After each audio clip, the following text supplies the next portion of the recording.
be done by exercise and by treatment, or they need to do a bypass. Yeah. So in 2 weeks I'll find out. But in the meantime, the medicine that they gave me.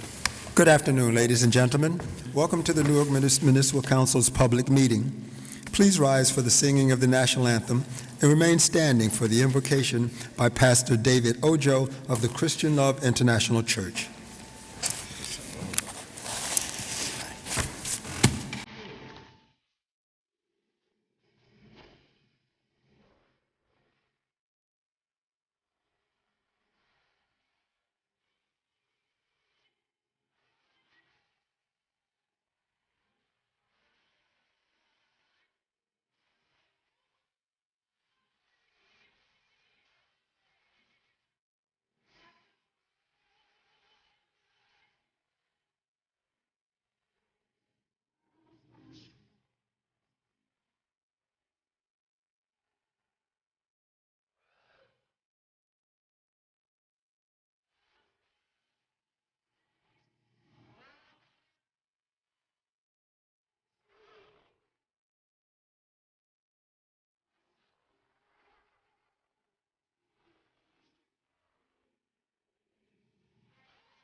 Dear Lord, we thank you for this morning. We bless you. We glorify you.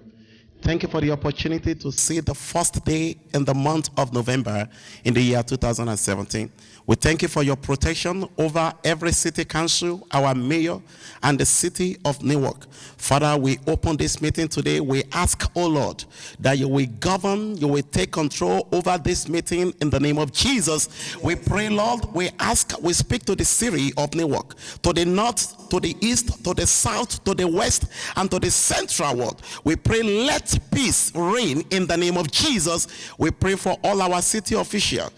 Solomon asked Lord, he said, Lord, give me the wisdom to lead your people. I pray for divine wisdom from you, the ability and the capability to take this city to the next level. Yes. Father, grant unto them. And I pray for our mayor, Mayor Ras Baraka. I pray for the wisdom, the grace, and the power of God to rest upon him. Yes. I wonder, when things happen, people go to the city official. But who take care of the city official?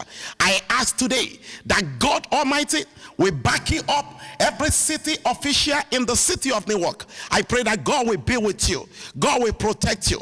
God will guide you. God will strengthen you. In the name of Jesus. Today's meeting is open in the name of the Father, the Son, and the Holy Spirit. And the people say, Amen. Amen. Amen. Thank you, Pastor. Thank you, Reverend. Thank you, Pastor Ojo. Madam President, according to the in accordance with the New Jersey Open Public Meetings Act, adequate notice has been provided to the Star Ledger, the Jersey Journal, and to the public at large establishing the date, time, and location of this meeting. May I have a roll call of those present, please? Here. Present.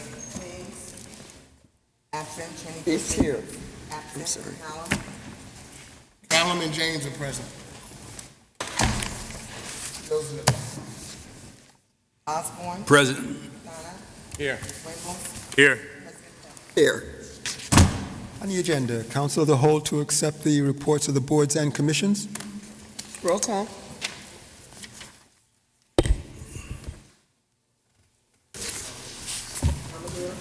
Yes. Yes. Yes. Get it? Yes. Yes. Yes.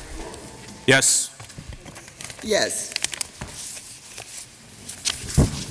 Ordinance on first reading. 6FA is an ordinance granting a 5-year tax abatement to the real property at 137 Bel Air Place.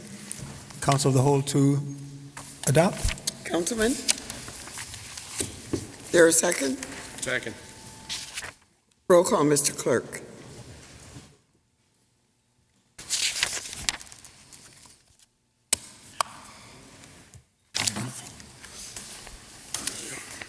Amador, Yes. Gonzalez, Yes. Yes.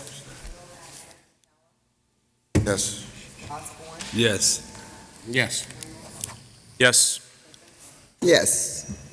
Next item. B is an ordinance ratifying and authorizing the execution of a lease agreement between Hilo Holdings, Inc., as landlord, and the City of Newark Department of Public Safety as a tenant for the leasing of a portion of a hangar at landlord's HHI heliport pursuant to NJSA 40A112-3. This is for the purpose of storing the police division helicopter known as Able 1. Council of the whole to adopt. Roll call, please. Yes. Yes. James, Yes. absent Fowler, absent Yes. Yes. Yes. Yes. Next item, Mr. Clerk. Do you have an extra I'm copy of sorry. the agenda? We need a copy. Thank you. Next item, Mr. Clerk. Ordinance is on public reading, second passage and final hearing. 6-FA is an ordinance of the City of Newark authorizing the acquisition by purchase or condemnation of an easement on a portion of the real property located at 68-74 Commercial Street, 66-82 Commercial Street, and 943-965 Raymond Boulevard. In response to the question that the council asked yesterday, Commercial Street is a small street that runs parallel to Raymond Boulevard in the East Ward between Raymond Boulevard and the Passaic River. Councilman? Yes. Roll call. Do you want to sponsor? Yes. Is there anyone Or a present? second to the sponsor? Is there anyone present that wishes to be heard on this ordinance? No one appearing. On appearing, motion to close the public hearing by Councilman Amador, second by Councilman James. Yes. Yes. Yes. Yes. Yes. Yes. Yes. Yes. I'd like to be noted as a yes on 6FA and 6FB. Did you hear that? Yes. Madam Recorder. A and B. Thank you. Next item, Mr. Clerk. Councilman 6PSNF-A.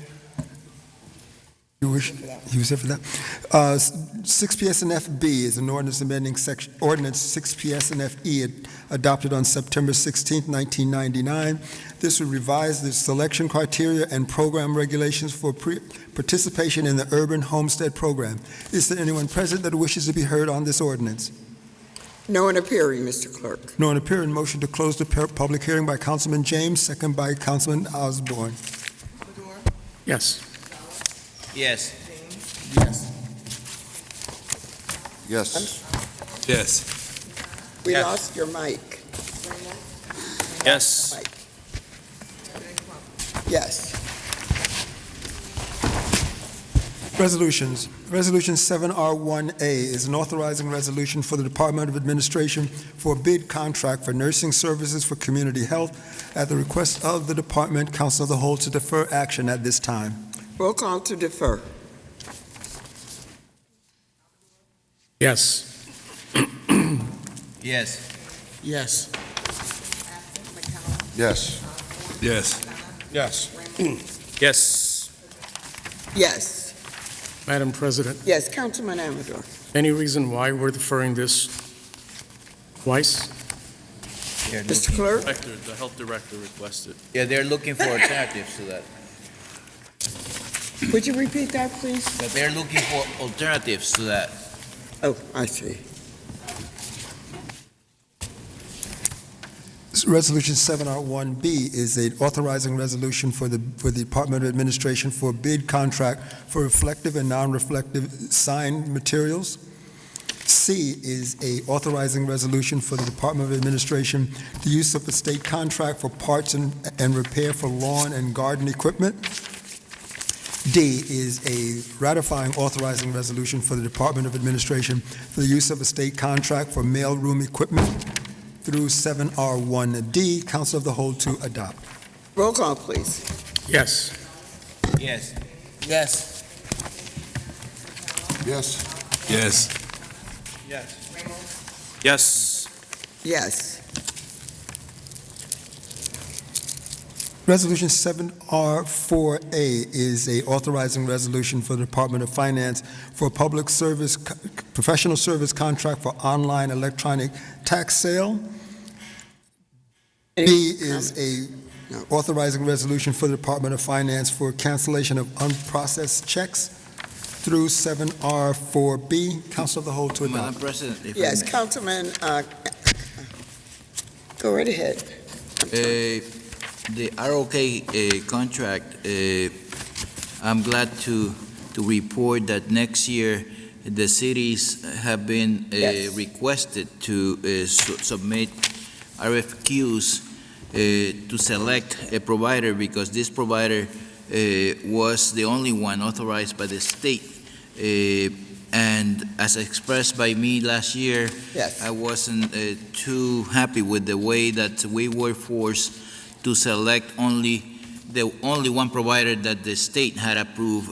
I understand now that they have more companies approved, and I'm glad that now we are not required to deal with only one supplier in the state. As to the second, B, I asked the BA yesterday to provide us with a copy or a description of the reason for the, you have it? Yes, I do. Yes. Mr. Adams? Eric Adams, Assistant Finance Director. I have a list, an itemized list of all the checks that are cash. These are checks that vendors either lost, and they're at least 2 years old. Many of them have already been replaced. And what we've done is replace those checks back into our revenue side in the budget for 2017. Okay, yeah, I understand that, and I'm glad that we're doing that. I believe that the reconciliations of the bank reconciliation should be telling you what is happening with those checks, and those cancellations should be done more timely than we are doing it. I believe that we are waiting for 2 years to cancel a check when we know that we issued a replacement check for that check that was lost. So I believe that in the interim, we are reporting a lower cash balance that we should. Yes, we're doing that now. Thank you. Any other comments, questions? Mr. Clerk? Roll call. Mr. Clerk, Council of the if you Whole. would make copies of this Yeah. for everyone. I presume he had copies for everyone. You have for everyone? Okay. So, Jerusha, can you help me out? So, Mr. Adams, if you have something to pass out, the lady with the black and white scarf will take those items Thank you. and pass them out for you. More afternoon. Welcome back. Mr. Adams? Yes. You know that we're 9 here, and the clerk, so the next time you bring copies, bring 10 copies. Thank you. Next item, Mr. Clerk.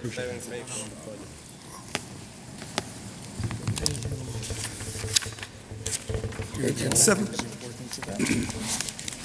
Roll call. Let's have the roll call. Council of the Whole. Yes. Yes. Yes. Abstain. Yes. Osborne. Yes. Yes. Ramos. Yes. Yes. Madam President, I Yes, just Councilman realized that Gonzalez. the one for ROK, even though next year we can submit an RFQ. This contract here give the city the option of renewing this contract for another year. So I suppose we should approve it for 1 year, and the next year we should go to bids instead of approving it with the option of the city renewing it without having to go to bids. Madam President. Yes, sir. Yeah, I believe an option would still have to be voted on by the council, so we should give instruction through our chair and the clerk's office that the will of the council is just to have a 1-year contract, and they are to go out competitively next year. Yes. Yes, sir. Mr. Clerk, can you research that between the two council members and get us a definitive answer? Yes, ma'am. Thank you.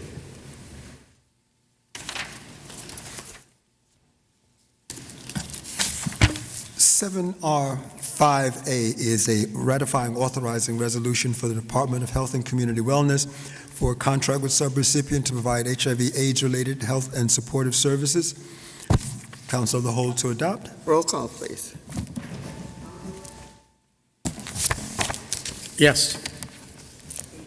Yes. Yes. Yes. Yes. Yes. Yes. Yes. 7R6A is a authorizing resolution for the Department of Law for settlement of civil litigation. Madam President, just before coming down for this meeting, I have an email from the Law Department asking that we defer action on this item until the special of November 8th. Roll call to defer until November 8th. Yes. Yes. Yes. Yes. Yes. Yes. Yes. Yes. Yes. 7R8A is a authorizing resolution for the Office of Municipal Council City Clerk for an appointment to the Board of Adjustment. Councilman Quintana wishes to move, second by Councilman Osborne. 7R8B is a ceremonial street dedication. 8C is a ceremonial street dedication. 8D is a ceremonial street dedication. 8E is a ceremonial street dedication. 8F is a ceremonial street dedication. 8G are various expressions of profound sorrow and regret. 8H are various recognizing and commending resolutions. Through 7R8H, Council of the Whole, with the exception of A, which has sponsors. Councilman, did you raise your? No, I was just wondering if Councilman Quintana was running for office again. I had the same thought. Obviously. It's about those people who are responsible. Deserve. So now he's going to be serious, most of us to right? be here, you understand? Absolutely. People who paved way. You okay? So I was trying to. I'm just. They're only busting you. I know, They're I only know. busting. Bring some levity to I the. know it's a season, but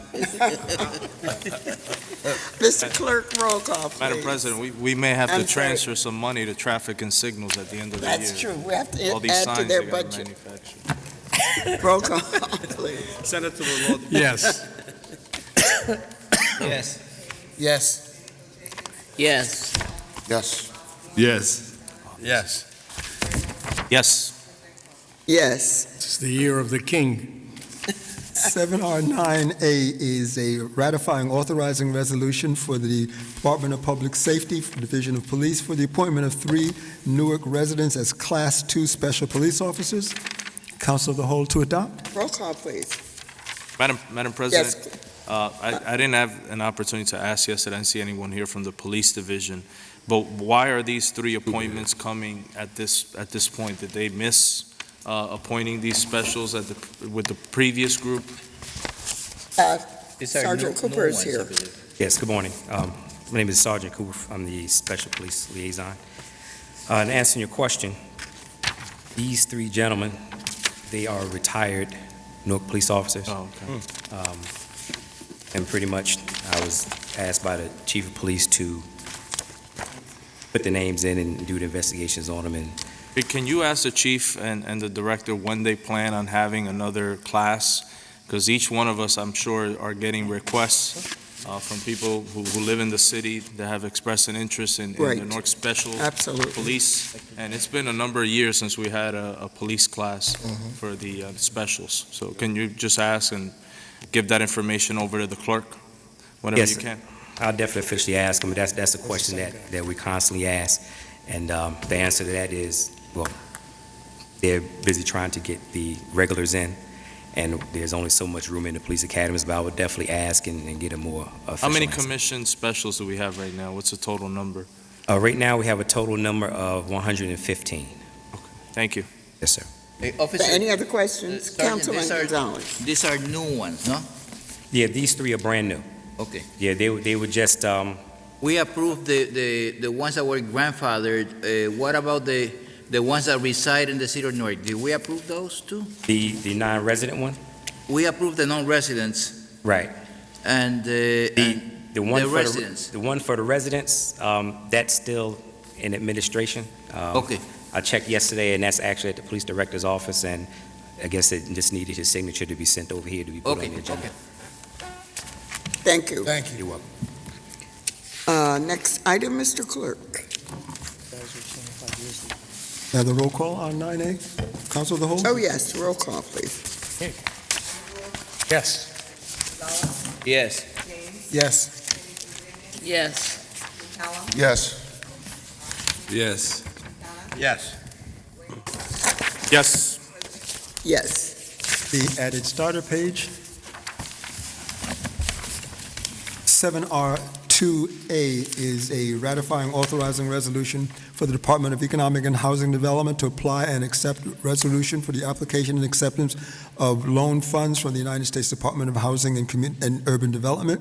This is for the Section 108 loan guarantee provision. Any comments, questions?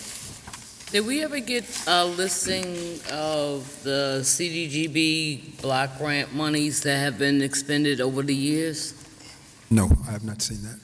We have requested it, but I have not seen the list. It was a while back. Okay, so I'm going to put in for a formal request again for you to ask for the last 4 years of the CDGB block grant dollars. Yes, ma'am. And if we are not in receipt of it by the next council meeting, then I want a formal letter to go directly to DCA. Yes, ma'am. Yeah, Madam President. Any other comments? Councilman Ramos. Could I amend that, also asking specifically Me, for HUD. the projects where we've utilized the Section 108 loan? You know, CDBG monies itself, it's typically not used for development, it's usually home funds, but they're able to utilize the Section 108 loan in order to support different development projects. So I'd like to amend and add to the councilwoman's motion to list specifically which projects have gotten funding through the Section 108 program. Madam President, if I may, it's a... Yes, Councilman Gonzalez. Yes, this $12 million were approved in 2012, I believe it was, and we have been getting extensions. So now it seems that we have the projects that we can apply these monies to, and that's why I believe they're requesting our approval. But I suppose then that no money has been spent since 2012, because apparently these monies were approved for us in 2012 and haven't been received by the city since. Let's ask Carmen. It was actually used in Maybe Julio can 2013. give some Any other No, comments? I'm Julio, sorry. Mr. Cologne? we have used CDGB. Julio money. Colon, Director of Housing. With respect to a clarification, Brick City was the original entity that had applied for the Section 108 loan program. As the municipality is the only entity that can receive the funds. So we were awarded the opportunity to apply for those funds back in 2012. It was assumed for a while that because the consolidated plan and the annual action plan is always approved by the council, that merited approval of the recipient of receiving the funds. That was an error. So that's why this is coming to you now and it didn't come sooner. With respect to the CDBG request, I am unaware of any request. I have not received a request with respect to identifying where CDBG funds that have been asked by the council in the past, so what projects have been funded. And that can be provided by the next council meeting, no problem. The projects have been identified with respect to this $12 million. We can't present those projects to you until you approve this particular allocation. Could I ask a quick question, Sure. Madam President? So, Of course. for every project that you're looking to support with Section 108 monies, does that individual investment have to come before the council as well? You mean the project itself? Yes. Yes. And the Each project will be subsidy- coming to you individually. And the subsidy approval has to be approved by the council as well? Yes. Okay, thank you. Any other questions, comments, Yes. Councilwoman? A comment. When we first met with Mr. Wilson, the CDGB dollars, not the ones coming from HUD, but from DCA, there was a request for us to not give the monies to the nonprofits as we had been doing in the past, but to fund city capital projects. Yes. And to date, we've not received that information as to which city parks, projects, or whatever had been funded. So I have made the request on more than one occasion. The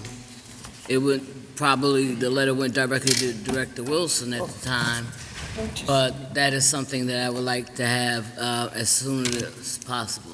Yes, I can identify those projects for you, no problem. And just a point of correction, Councilwoman, it's actually HUD that funds us through CDBG, not DCA. Okay, well, thank you for the correction. I stand noted to be corrected and for HUD. Thank you. Thank you. Any other comments, questions for Mr. Cologne? Mr. Clerk? Roll call on 2A, Council of the Whole.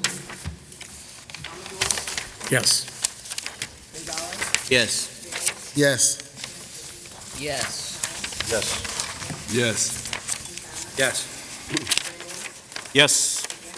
Yes. 7R2B is the authorizing resolution for the Department of Economic and Housing Development for the private sale and redevelopment. This is a third amendment to the redevelopment agreement for the Morris Fairmont Associates Urban Renewal LLC. Move it. Second. Roll call. Pardon me.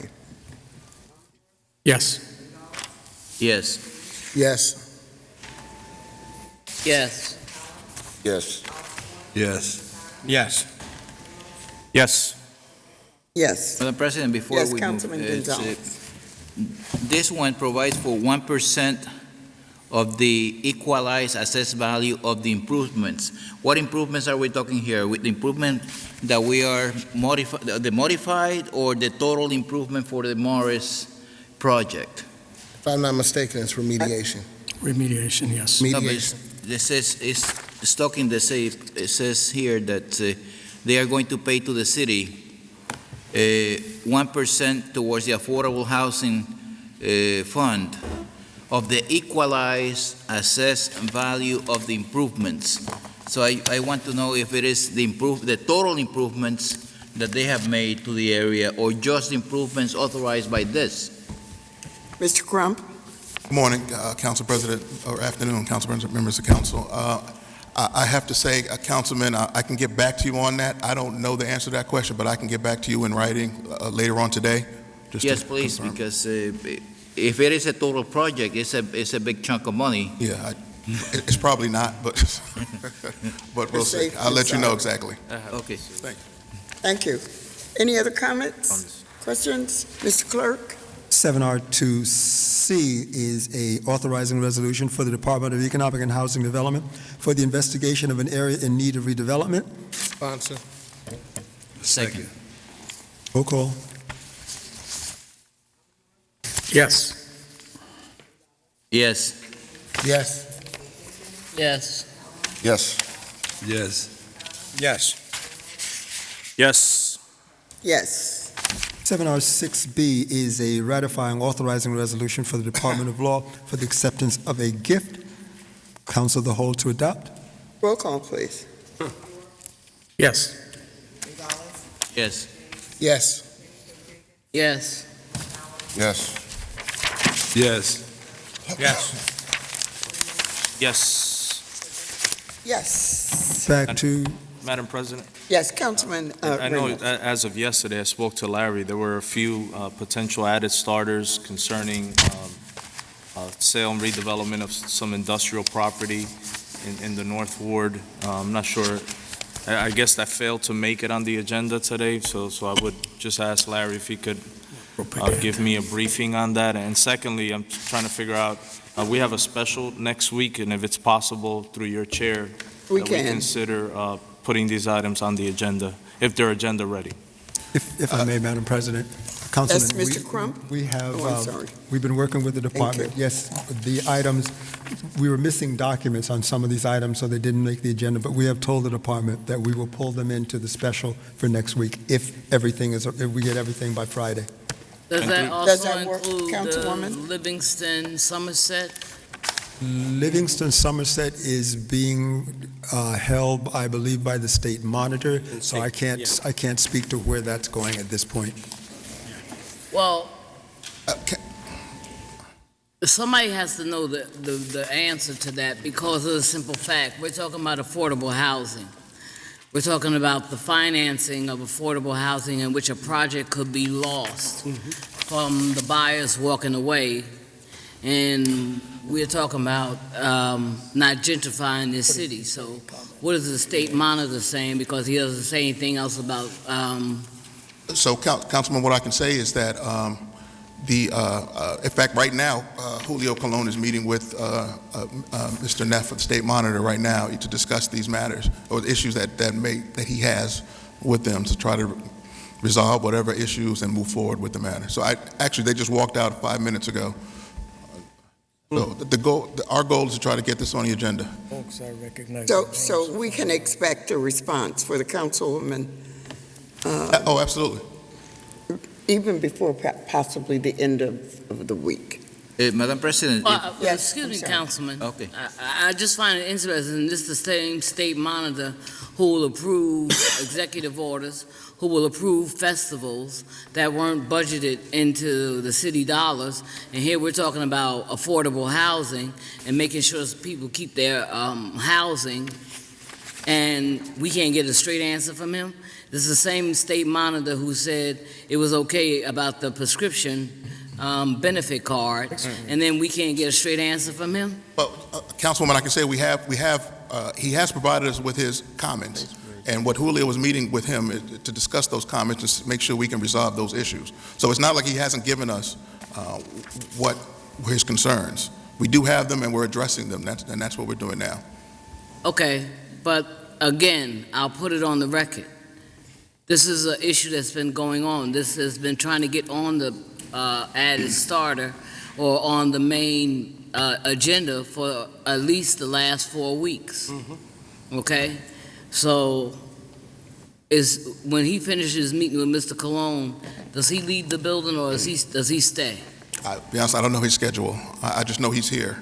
Okay, could you do me a favor? Could you call Mr. Colon while you're here and find out if he's still here? Because I'll leave this meeting and go and speak to him because his priorities, I don't know where the hell they are. Okay, absolutely, Councilman. Thank you. Madam President, Yes, Councilman Gonzalez. the three of them, I believe it I is, saw it. is selling property of the city of Newark for substantially less than the appraised value. I know that there is a lot of remediation to be made. My concern is who is going to monitor the remediation and that money that is estimated to be spent is actually spent in doing the remediation. I would suggest that the city have a clause in these contracts indicating that any money that is not spent in remediation comes back to the city as part of the purchase price, so that that they are forced to spend all the money that they are estimating that they are going to spend that is actually spent.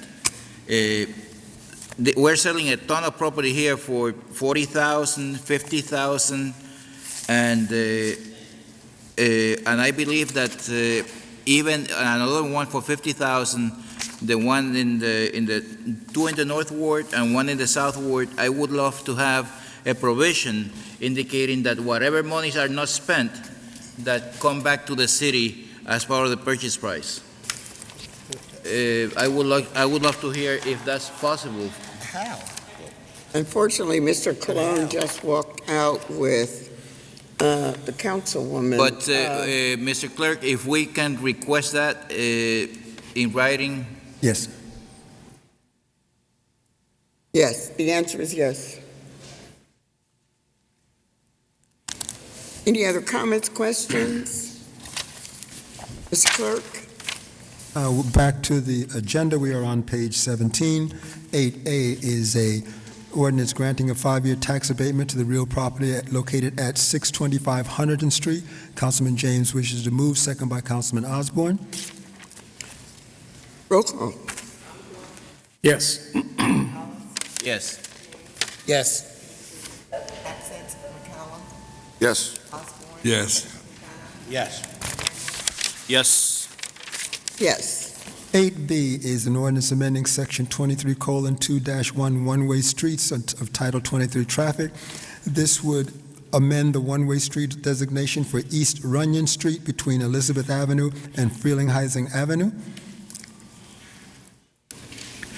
We have a request from the administration to advance and adopt on first. Councilman James wishes to move, second by Councilman Osborne.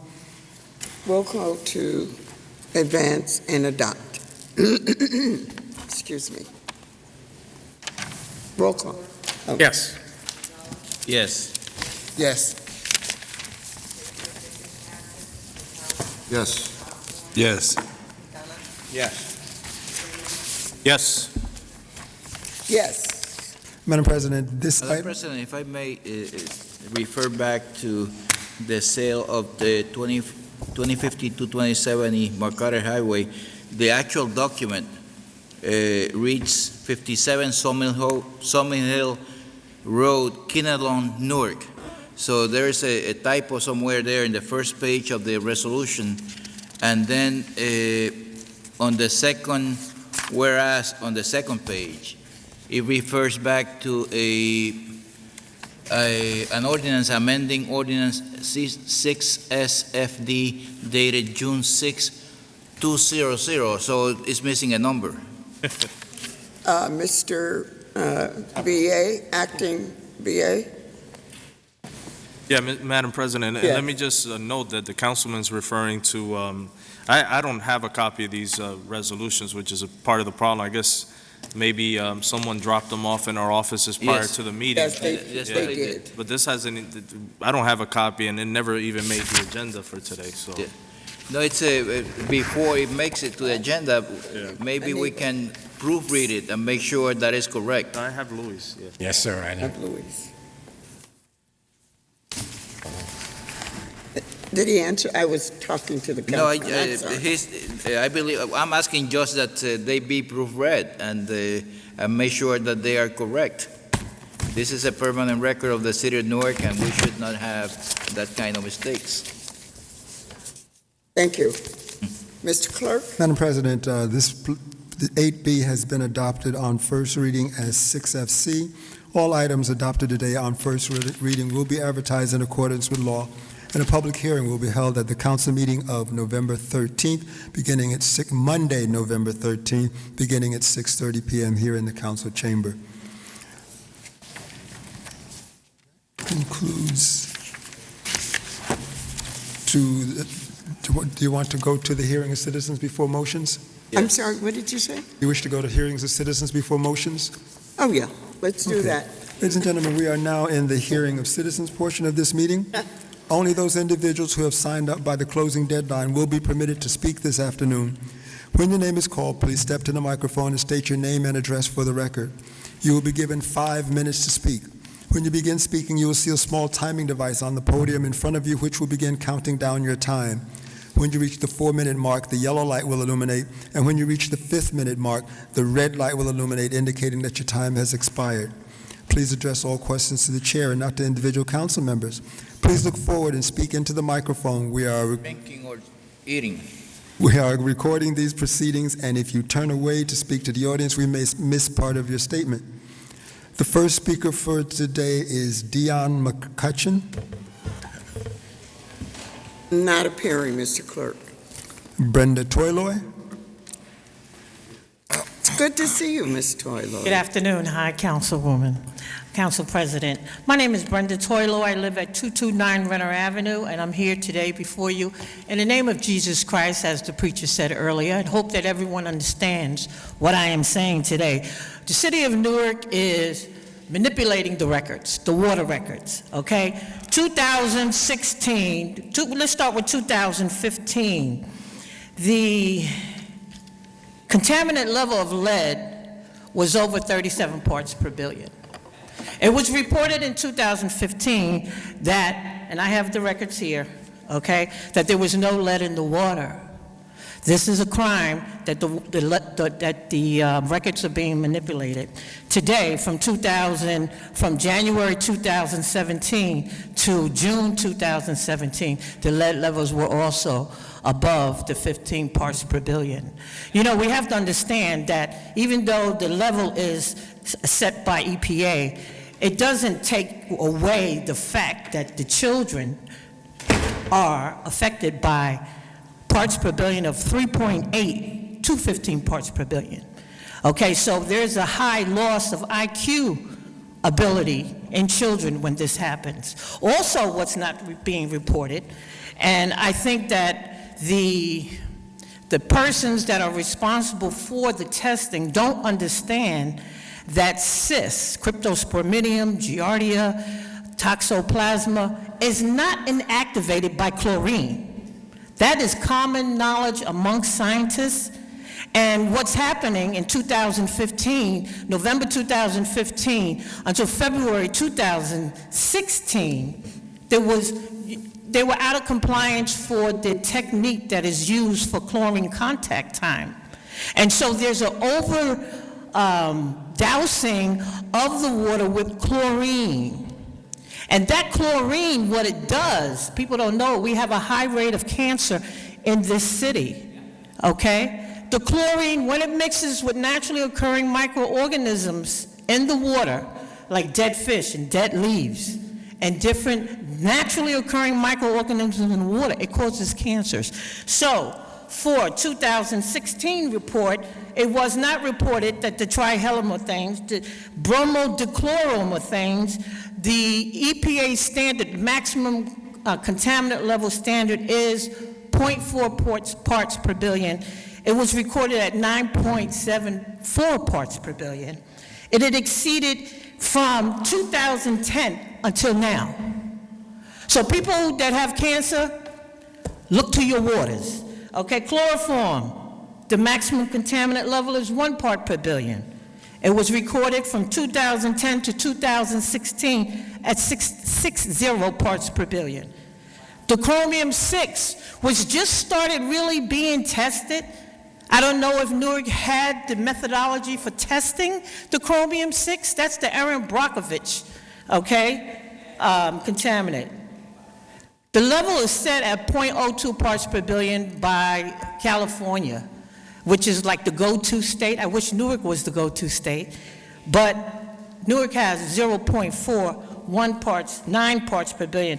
The bromochloromethane, 7 parts per billion, maximum contaminant level, it's recorded at 1.27. You know, detected from 2010, exceeded to 2014, the first and fourth quarter, and 2015, the entire year. Trihalomethanes, it's way above, it's above. People are being, scientists have recorded that 80 parts per billion is very high. And I say the reason why is because of, corporate interests that are sitting at the table that will not allow the contaminant level to be reduced. And so people are at risk. And I'm saying to this council, I'd like to know who from each one of your departments is assigned to work with the water and assigned to pay attention to what the Environmental Commission is doing, because they didn't even want to talk about water when you appointed me there. And I didn't want to waste my time. So what I did was I took my time to begin to really study what's going on with the water for the protection of everybody, including you. I don't want to end up with cancer. I don't want anybody in my family to, my mother already died from cancer, okay? She didn't drink, she didn't smoke, she cooked at home, but she's dead. She's been dead almost 28 years from cancer. And all of this, water treatment is not good. And then, you know, they're saying that, you know, chlorine inactivates Giardia. It does not. And cysts, Giardia, cryptosporidium, and toxoplasma, it may cause me to have a stomach ache, have diarrhea, throw up a lot. You too. But anybody whose immune system is compromised, Thank you, Ms. Toy-Loy. they could die. Unfortunately, your time. And so I just wanted to bring that to you. Yes. If you have somebody... Can you make copies? You give a copy to the clerk's office? You want me to send it to your office? Yes. Okay, I have a lot of data. If you have someone that's working directly from each of your offices, I could forward them the data, you know, because you should really take a look at it. Thank you. Next speaker, Mr. Clerk. Donald Jackson. You know, we said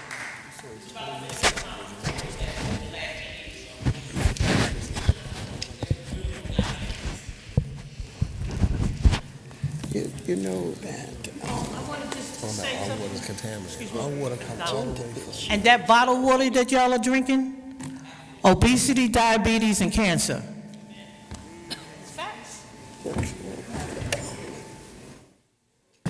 Mr. Jackson? I ain't touching it. Mr. Jackson? Good afternoon, pardon me. Afternoon. City Council, residents in the audience, the administration, anybody else I miss, greetings. Last council meeting, I came up and I spoke about a couple of things, particularly about the school district, and I got I guess, a rebuttal, if you will, from the Southport councilman, and before I was able to give better information, I was interrupted by the chair of the meeting, who was the Eastwood councilman at the time. But not a problem. That's why I re-signed up, so that I can clarify a couple of things. So I went and I did a little bit of research. I got the city's budget, the municipal budget from 2016, 2017, and excuse me if I get a little confused, because I come from the school board world, and I believe the city has a fiscal year budget as well, correct? Yes. Right, but tax collection runs the calendar year, so half of the year would be in. No, the budget is calendar year. The budget is the city's budget is a calendar year. Yes. Okay, all right, fair enough, perfect. But no public schools is a fiscal year, so get a little thrown off on that, but not a problem. So I did research, and it was for 16-17. No public schools was facing an $86 million budget shortfall. The challenges that the district faced and still faces to today were increased operation expenses, increased charter school payments, and special education costs. During the time period of 1987 to 2006, the tax levy for the city of Newark, schools portion, had no increase. So that's compared to someone working a job for 20 years and not getting a raise. 20 years changes a lot of things. So what's this, 2017? So if you were making the same money you were making in 1997 versus 2017 dollars, you would have, some issues, because with inflation, things have definitely gone up considerably, right? So we are now seeing the impact of not raising the tax levy, and now the district is basically strapped for cash. I don't know if you attended the WBGO forum at the New Haynes building that was hosted by WBGO. The mayor was there, former superintendent, state Senator Ron Rice, and a few other folks were there. And they were talking about, past, present, and what's to come with local control arriving at our doorstep. And one thing that I found very interesting was that, and I admit, I brought up the fact that taxes have gone up, but we didn't look at the fact that what we did for 20 years might have caused us to go into the situation that we have now. And the mayor is absolutely right. And we know this for a fact, those of us who were in education and no funding, that the state formula was never fully funded since Abbott went into effect eons ago. This was way before my time. Some of you were around. Madam Crop, I know, you guys know. The state went back and passed another funding formula because folks around Fort and Champion, that urban school districts weren't getting their fair share. Funds were needed to provide proper education for students, and that's what we are allowed it in our state constitution. The state still hasn't fully funded their formula. And with that being said, I've raised this question quite a few times and even come before this council to ask, is Newark really ready for local control? So I asked at the mic, I said, why local control now? For those of you who do follow, 10 years ago, Newark Public Schools Newark Public Schools had the proper CUSAC points in governance, in finance, in personnel to return to local control. And Ms. Bolden, who's also in attendance, spoke and said, if we remember 10 years ago, it was a governor's election, and Corzine didn't win the election, and that's why Newark didn't get local control, which I can understand the politics, but it's like, the state's going against their own law for whatever reason. But we are at the point where we are today. I'm running out of time, as I say. I will come back to this mic because I really want to deep dive in this and get to the bottom line and make sure that my point is clear. But before I get turned off, I want to state this to the council. We need to look at the sales of the buildings that the school board voted to go into agreement with. And we need to make sure that the value of the property is right, that we're not getting shortchanged as residents. Thank you so much, Mr. Jackson. Next speaker, Mr. Clerk. Thomas Africa Ebing. Excuse me, Mr. McCutcheon, you'll have your turn. I saw you come in. Right. I saw you come in. Okay, I Yes. just want to know where I am. Am I last now? Yes. Okay, cool. Not I think not appearing. William Elmore. I think I saw him He's here. earlier. Oh, He's he's here. over in that corner.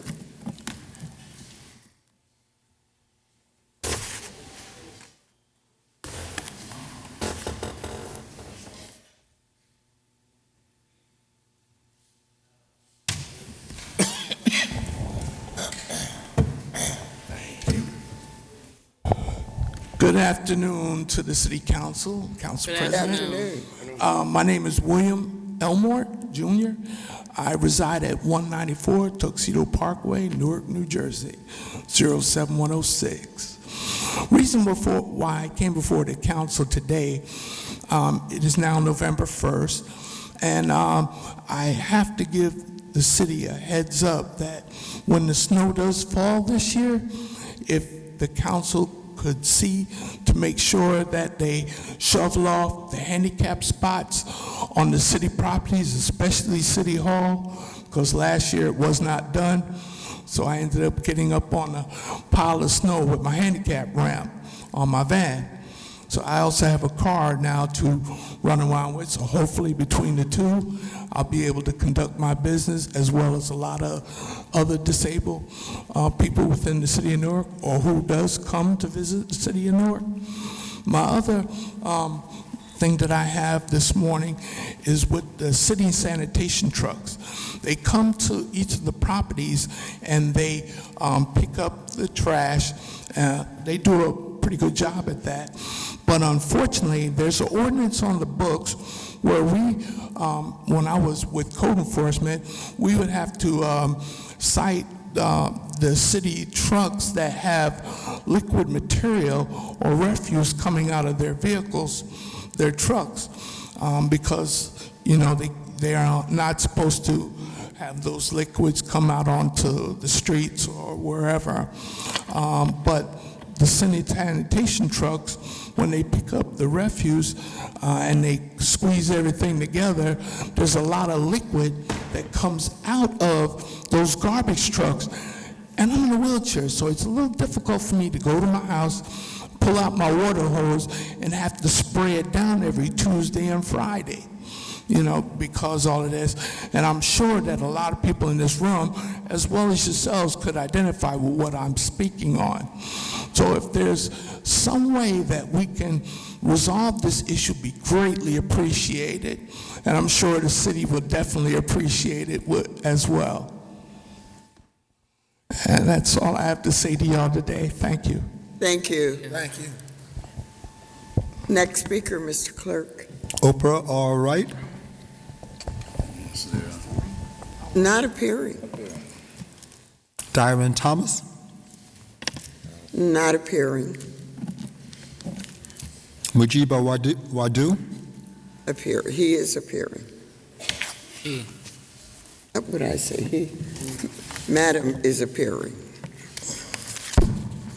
Good afternoon. Good afternoon. Good afternoon. The President and the Can you all Now, hear? can you pull that council mic down members. Yeah, Can you hear me? They'll They're going adjust to the mic adjust for the you. mic for you. Thank you. Okay. State your name and Mujiba. address Oh, once more for the record, and then Okay, my name is Mujiba Wadud. I just moved back to Newark 4 months ago, and we currently live on Goldsmith Avenue, 216, right across from Maple Avenue School, which has become basically an eyesore in reference to the debris, the teenagers hanging out, because there's no lights shining around the school. They have, whoever is controlling the school have made some attempts to try to clean up from our many, many complaints. But I think we still need some brighter lights in that playground because they still be in there hanging out in the dark. That's number one complaint. The second thing is the squatters that live 226.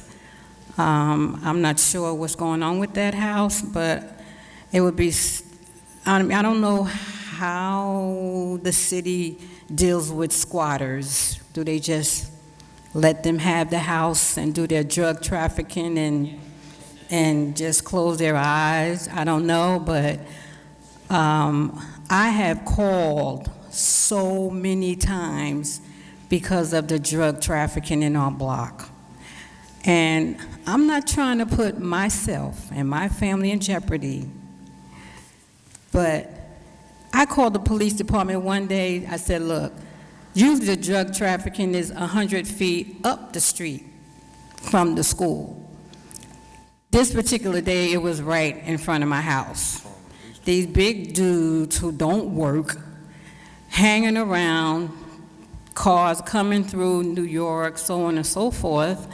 And my only concern was when I called the police headquarters, could you just kind of just drive through, just kind of patrol, or could you just park on a corner and just look and see what the activity is in that block? Because it's getting to be a little intense, and it's really it's dripping from Aldine, Clinton Place, and it's coming right around the corner to Goldsmith. And Goldsmith is still pretty decent, but if we continue to just ignore it, it's going to be looking like Aldine and Clinton Place, and we wait, that corner. Remember that movie, The Corner? Mm-hmm. Everybody know that movie, The Corner, right? That's what it looked like when you drive through. It's like, oh my God, all of the fiends and all of the, I said, where am I? This is the Weequahic section. What happened? I live on Goldsmith. And I just want someone to come through and patrol, drive through and see what's going on. And I'm sure I'm not the only one complaining about this. But getting back to, I called police headquarters one day, and they said, well, could you come outside and let us know what your complaint is? They wanted me to come outside to be visible. That sounded kind of, I said, really? You want me to come outside? I just want you to drive through and make them go away. Oh, would you come outside? So I felt so uncomfortable about it. I went outside. I told my husband, I said, let's go outside. We were on the porch, but they didn't come through. And so I called again, and she said, oh, we had the wrong address. We was at 260, not 216.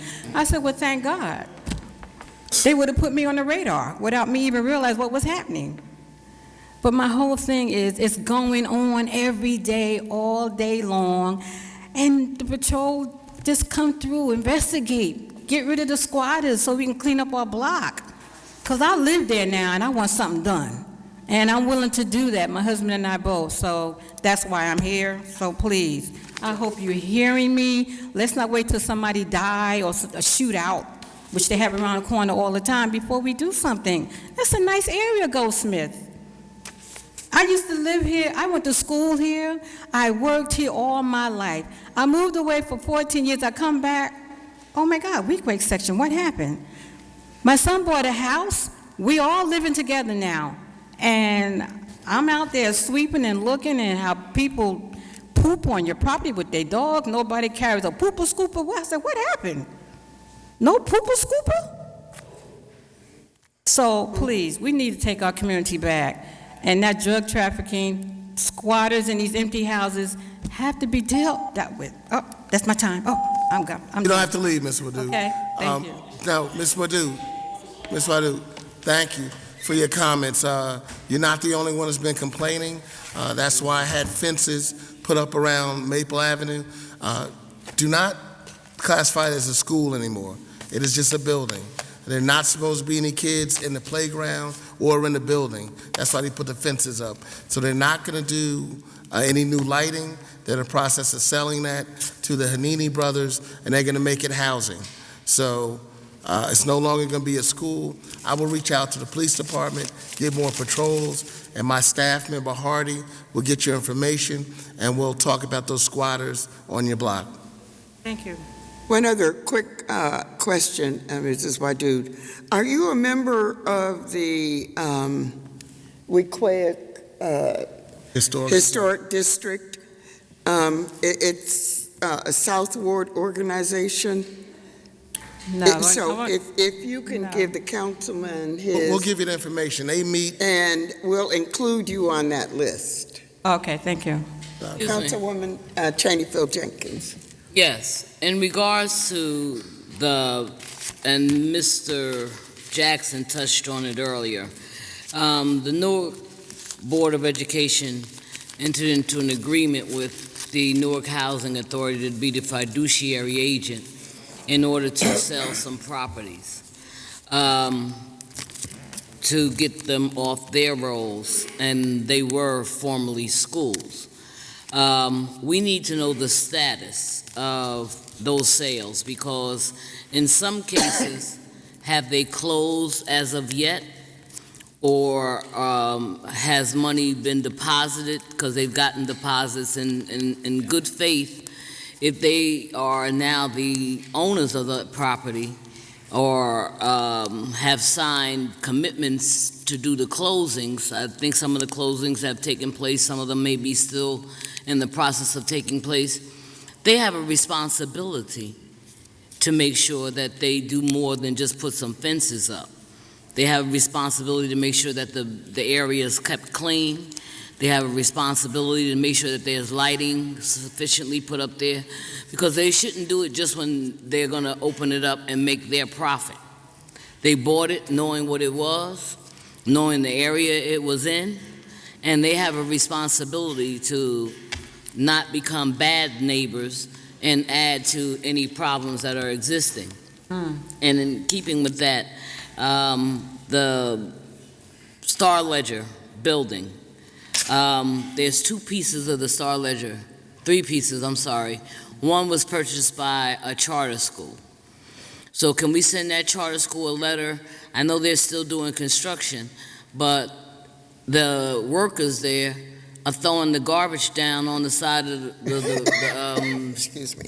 street themselves, the sidewalk themselves.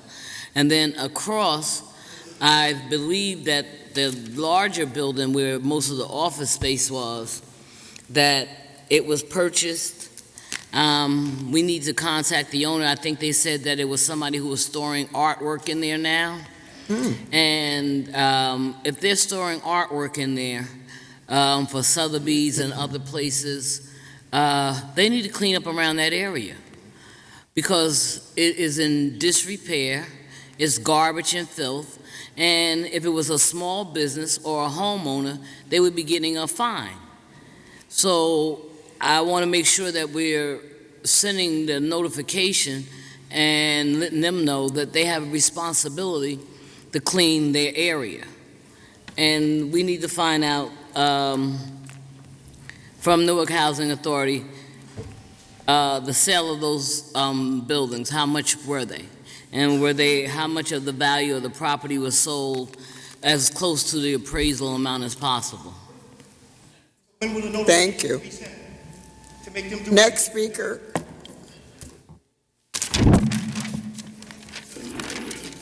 Abdul Alim Razak, sorry.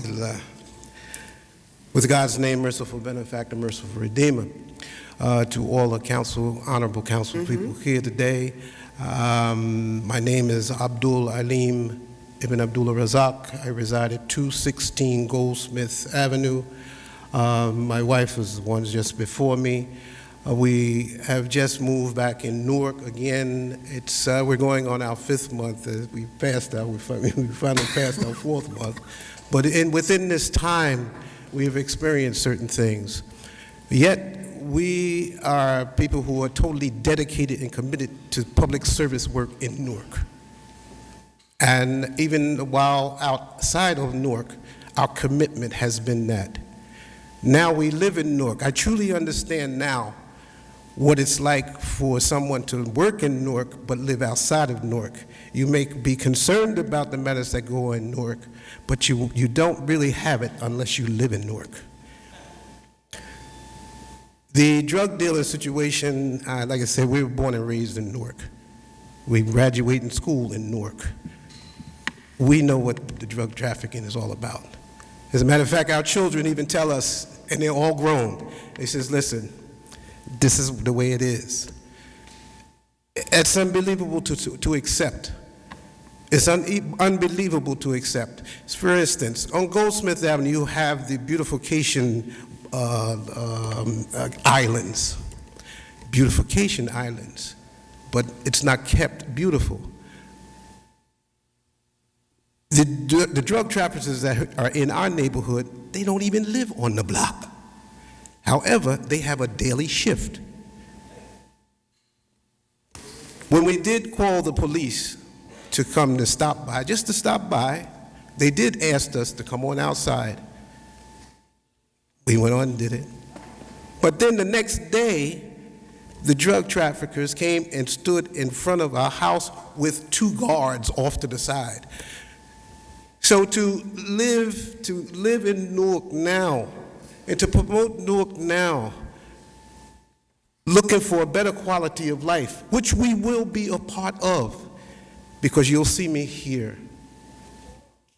You'll see me being a part of the Police Clergy Alliance. You'll see me being a part of continuing to be 25 years of being a visitor working in the pastoral care department in University Hospital. This is our commitment to the city. But in 4 months, we've learned a whole lot that is totally different and unacceptable, that residents basically have gotten to the point of complacency about. And as long as there's nothing said, we've given a license for a citizen to call the police. They'll tell us the police are on their way, and then a car will come up and let the dealers know that someone's on the way. What, you mean we're not keeping up with technology? The dealers got more, they're more versed than we are? Standing up for right and forbidding what is wrong. We all have entrusted positions to service the community. Most of, I'm not picking on you, but most of your constituents that have voted you into office, from what I have noticed, they are most of them are senior citizens, and they live in viable communities like this who are looking for you to have their back. My wife and I are in retirement. I've worked 30 years for Newark Airport, at Newark Airport. 30 years. I know what goes on in Newark. Born and raised here. Martland Medical, they called it at the time. Before that, it was City Hospital. The hospital. You know, all we're asking for is your support. The effectiveness of Occupy the Block is that the citizens can actually see you out. As far as the school is concerned, there are other schools in the city that are closed up. We have actually witnessed the destruction of what is in Maple Avenue School. We know that, that even the people who just purchased that place, they're not going to do anything with it for the next 5 years because it's going to cost them more to tear it down than to build it. So what happens? It's going to sit there for the next 5 years. Please, let us work together. My wife and I are committed to the city. Thank you, Chairman. Next speaker, Mr. Clerk. 10-4 Evans. Not appearing. Lisa Harrison Wolf. Not appearing. Lisa Mitchison Parker. Appearing. Good afternoon. Good afternoon. I'd like to thank Councilwoman Cheney Field Jenkins for sponsoring the George Buddy Gee Branch street naming ceremony. I had the pleasure, thank you, I had the pleasure of knowing George and his wife. George exemplified stewardship as a councilman and a public servant. Unlike what the community is experiencing today under this administration, let it be known your deeds to your legacy will be measured by what you do for the people. Public servant means when a water main breaks and our water is brown, a safety protocol should be in place the day of the incident, not 48 hours later. What is this administration doing to address tainted water that have negative impact on the people in the community? We do not want Flint, Michigan here because the city is not addressing our infrastructure and safety measures for clean water. Public servant means our elected officials act responsibly, professionally, not displace people from their communities without a reinvestment plan, and inclusionary zones means displacement. We need representatives to stand with the people to ensure that with new development, the security of Newarkers' future is provided with viable jobs, training, housing, and public safety. On the public safety front, Newark has 1/3 of New York's population, and yet New York has more than 35,000 police officers. Why are we relying on sterling security in lieu of adequate staffing of police in Newark? As we continue to develop, what is the plan to address adequate police for our demographics? Public servant means all projects should be read and vetted by you before approving projects. An example of this is the Victor Santos parking garage and a pending lawsuit by Willie Parker. Time and time again, I've come here and I've heard a number of you talk about we're not getting resources to the city, and yet you want the brunt of the tax base to fall on taxpayers like myself. If you aren't getting the assessed value of property at $400,000 and you're selling it for $27,000, $100,000 property, you're selling for $17,000, how are we supposed to sustain as a city? And you can't continue to tax the homeowners. All you need to do is go down on any day that the New Jersey Devils is at this arena and put one towing truck and a police car. There's resources for the city from the Taxi Commission. The next thing I want to talk about is change in 2018. In order for us to have change of our representatives, the responsiveness that our elected officials have to the citizens, we need to change the dynamics of who's in charge and vote for the people that are in our best interest.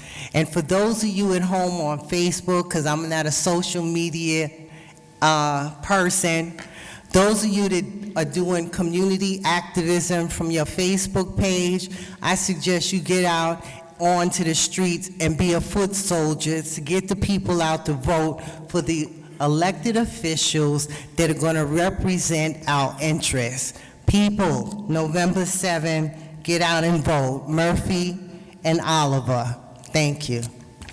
Thank you. Next speaker. Rick Farad. Not, Ford, he's here. Ford. You said Ford. Ford. Thank you. My name is Rick Ford. I live at 37 Synod Place in Newark. I'm speaking today on behalf of the War Against Poverty Coalition. I speak on the issues of feeding the homeless and hungry and gentrification. Many people here at this meeting are aware that both individuals and organizations distribute food and drink to people who are homeless and hungry at Peter Francisco Park behind Penn Station. These organizations and individuals distribute these items out of the goodness of their heart. As many here are also aware, homelessness in Newark is more in evidence on our downtown streets than it has been in a long time. It thus may come as a surprise to people of goodwill, including many here today, when we hear that some or a few of these organizations have been issued summonses by the Newark Police for these acts of kindness and compassion because they do not have a permit to distribute food. It may come as a surprise to people of goodwill here today that a meeting is called in this very chamber back in July of the Health and Homeless Committee, which has an underlying tone of moving the homeless out of the downtown area, and where a statement by a local business leader that other counties are quote-unquote dumping their trash into Newark goes unchallenged by city and government officials. Human beings are not trash. Last year, Barry Carter of the Star-Ledger wrote a column stating that he had been informed that Newark has an ordinance that requires that anyone distributing food, candy, or chewing gum needs a permit to do so. However, there is no city procedure set up for getting such a permit, number one, and it appears that there is no ordinance, at least in Title 13 of the Municipal Code, that requires a permit for anything other than commercial distribution of food. It has been said that the city has to require a permit to distribute food to protect the homeless from poison food, but this is a smokescreen. No one would advocate Newark churches needing a permit to distribute food. Ask the people who are fed. Ask them if they are being given bad food or otherwise being misused and see what they say. Or better yet, authorize the city of Newark to distribute food to the homeless and hungry. That way you can control the quality of the food. We know that Newark unemployment rates are high, and one of the most pressing needs here is jobs. Could it be that having large numbers of unemployed workers, some of whom are homeless, just plain doesn't look good to the powers that be that are behind the real estate development, that are behind the tax abatements, that are behind the corporations, and that is what's motivating the attempt to move homeless out of the downtown area? The War Against Poverty Coalition says that it is disgraceful and despicable that a city like Newark is taking these kinds of actions. The War Against Poverty Coalition says if there is an ordinance requiring nonprofits and individuals distributing food to get a permit, we call on the council to rescind it. If there isn't such an ordinance, then we call on the council to ensure that Newark police are not used to stifle or otherwise impede this attempt to meet basic human needs for people who are desperate enough as it is without this added burden. Thank you. Thank you. All right. Thank you, Mr. Ford. Councilwoman Cheney Field-Jenkins. Was the ordinance ever put forward to have these various charitable organizations donate the food? Councilman Amador, do you know, was the ordinance ever done? From the health department? From the health department? Nope. Well, Mr. Ford, I can speak to one part of your statement when you said about it was said that the food may be poisonous. I was the one who raised that issue. I was the one who said that we should work with the organizations that are currently in existence, the churches and other organizations, whether they're community-based organizations, churches, or whatever, to have people not just come from suburbia or any place else and serve the food directly at the park. That they should be in partnership and that they should go directly, and we should have not the Board of Health, we should have a process in which they give the food to these organizations so that people could be fed with dignity and most likely in a place where there is some shelter at some point in time. I in no way feel that in this day and age that everybody's doing it for humanitarian reasons. But I do know that people need to be fed. I had a disagreement with one of my council colleagues who will remain nameless, when I said that we don't even realize that we have college students who don't have money and can't go into the cafeteria because they don't have the money to eat at the cafeteria, that are utilized in places like New Hope and going to various soup kitchens in order to eat. We do have a large homeless population, and we do have more people who are in need of food. But if there is not an ordinance saying that there is a permit that is needed, then I would agree that we do need to do a permit, but make sure that people understand where they can drop it off. So on that, I will take blame that I didn't make sure that it was followed up, that there was a process put in place, and we'll work on that. Next speaker.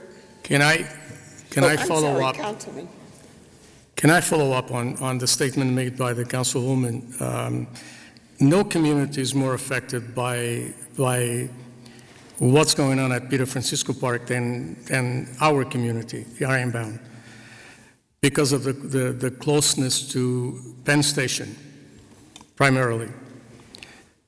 More than 3 years ago, based on what has been done in a lot of other cities in the United States that have the same problem or even a bigger problem that Newark has in terms of the homeless, I presented a plan. We have about more than 15 organizations that are receiving funding from the city of Newark to deal with the homeless problem, and they've been dealing with the homeless problem for as long as I've been in this council. And the homeless population in the city of Newark has increased instead of decreasing. So something is wrong with this picture. If we have millions of dollars that are coming from the federal government that everyone in this room pays for, something should have this should have an impact on the lives of these folks. No one is against the homeless because they all have a story to tell, each one of them, for different reasons, either drug addiction or because they lost their job, or because they have a personal problem, or because they have a family problem, they became homeless, or they lost their job. They all have a problem. They all should be diagnosed differently, individually. And the city, for all the efforts that have been made over the years, has not become very serious about this problem. We continue to give money. It's the old American Red Cross concept. The money goes out to those organizations and pays for the salary of the top individuals who are involved in those organizations, and the money does not get filtered to the people who should be affected by it. Excuse me. Excuse me, I'm still excuse talking. me. I'm still talking. It's not your turn, There's Mr. one, McCutcheon. there's one or It's not your two, turn. there's one or two organizations that are doing a very good job in terms of the homeless. One of them is St. John's Church. And instead, like the councilwoman said, instead of providing the food, please, Ms. Bomani, please have a seat. instead of providing the food to these organizations, and these organizations utilize a public place to feed the homeless, which is, by the way, not only unhealthy, but illegal. It's unhealthy and illegal. That food should be provided to those organizations, like St. John's Church and others, so that has a structure from the very beginning. Let me ask a question to you. Let's assume to you. Let me ask you a question. Mr. Ford, you had your 5 minutes. Let's assume. You may not. Yes, let's assume. You may not. You had your turn. They're asking me a question. Let's assume. You may speak to him after the meeting. Yes, and I will ask the question. You don't know what the question is.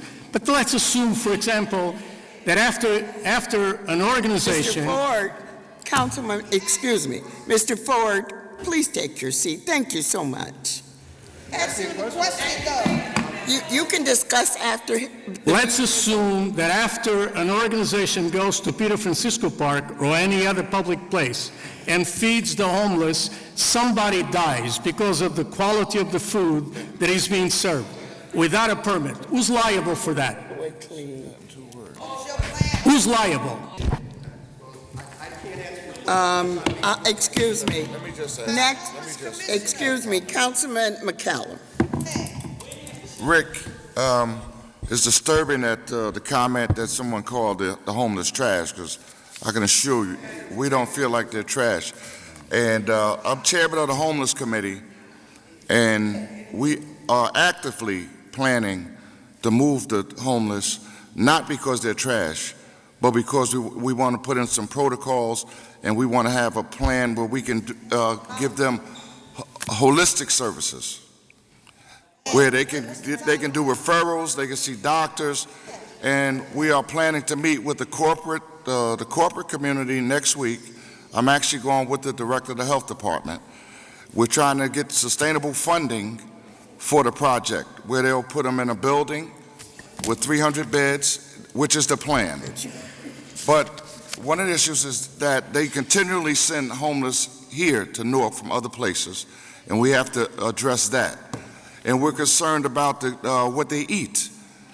You know, anybody can come up and set up and give them food. So there was some discussion about them organizations having permits to be able to feed the homeless.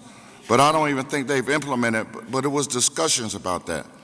But we are actively planning to try to put the homeless in an area where it can be controlled better. And that's what the discussion has been. But nobody's fear. I've worked with the homeless over 20 years. Thank you. Councilwoman Cheney. And they're our families, and there before the grace of God go I. So that's how we approach this. Councilwoman. I just want to go back to two things. Number one, obviously we never put in place the process. We talked about it. Right. but we never put a process in place in order for groups that if they wanted to bring food in, that we could partner them with nonprofits and churches that are feeding. So that's number one. We have to do that immediately. Number two, we have to look at the organizations. The councilman from the East Ward referenced St. John's, St. James, and other places, Salvation Army, different places like that. But we also have to look from the city side with the CDGB money. We have given those organizations less money than we have in the past because we were using it for capital improvement.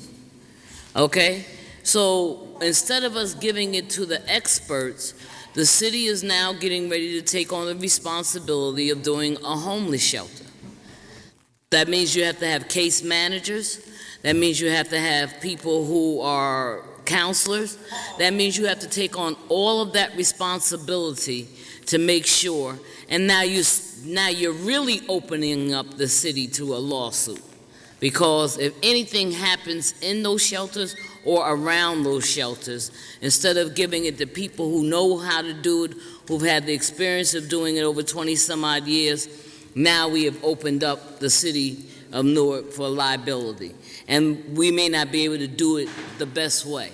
Because I want to know, I've heard rumors, I'm not sure, but Mr. Clerk, please look over the last couple of years. Have we ever sent any homeless dollar grant monies back because of the way we didn't spend it correctly? Whether it was with Dr. Hamdi or if it's been in the current years, have we sent any monies back? And if we have, how much have we sent back? And if we have sent money back, what is the protocol that's going to take place going forward in the future that's going to happen at Miller Street School, that we're not going to do this and lose money and not treat people with dignity? So I'm very curious about that now. How much money have we, the city, not done? How many warming centers? Excuse me, Councilwoman. Mr. McCutcheon, one more time, and you're going to be asked to leave the room. You have your turn coming up. So just wait. I don't have a problem with your standing, but your turn will come. This is not your turn. And if you continue, you will be removed from this chamber. Thank you. Continue, Councilwoman. I just want to say, the fact of the matter is, it's not just on the Penn Station where this is happening. It's happening throughout the city of Newark. It's more prevalent on the Penn Station. And so right now, there's some work that's supposed to be done over on Clay Street. And the Department of DOT and the Department of Traffic and Engineers and Traffic and Signals, they're trying to find the contact person, and I'm going to put them in touch with you, Councilman McCollum, because they don't want to displace those persons that are living there now. So I don't understand how that department doesn't know that they should be working with the health department, or the health department hasn't sent out a notification to all departments saying if you come in contact with the issue regarding homelessness, it's always this disconnect about process and dignity and implementation being given to the citizens. So I'm going to make sure I put them in touch with you. Next speaker, Mr. Clerk. Donna Jackson. Appearing. I feel the same way. Good morning. Donna Jackson, 128 Smith Street. Good afternoon. Well, like I tell my community, I'm going to tell you guys, silence gives consent. So I'm now saying that the mayor and the council of the city of Newark are satisfied and agree with all the shootings and murders, because you guys have said nothing. And I mean absolutely nothing. You haven't held a press conference. You haven't gone out there and talked to Malik and Pookie on the corner to find out who fighting what, why so much in this one area, why it's not so much over there. So I'm going to give it to you. You agree. Raz, you agree. Because I know that if this was going on under Corey, and we did it, some of you came out there with us, we shut this down. Shut it down. We haven't done anything. This thing is serious. 6 o'clock in the morning, 7 o'clock in the morning, Monday through Sunday, we murdering, shooting, everything. Y'all ain't did nothing. You ain't called the FBI, the DEA, we ain't called no help in here. We don't got enough police. We gonna stop playing that damn game right now. That's why you can't go to that lady house. That's why they tell people to come out on their porch, because you want to put residents in jeopardy. And people been complaining about that forever. You guys have done nothing. And I'm talking about across the city. Across the city.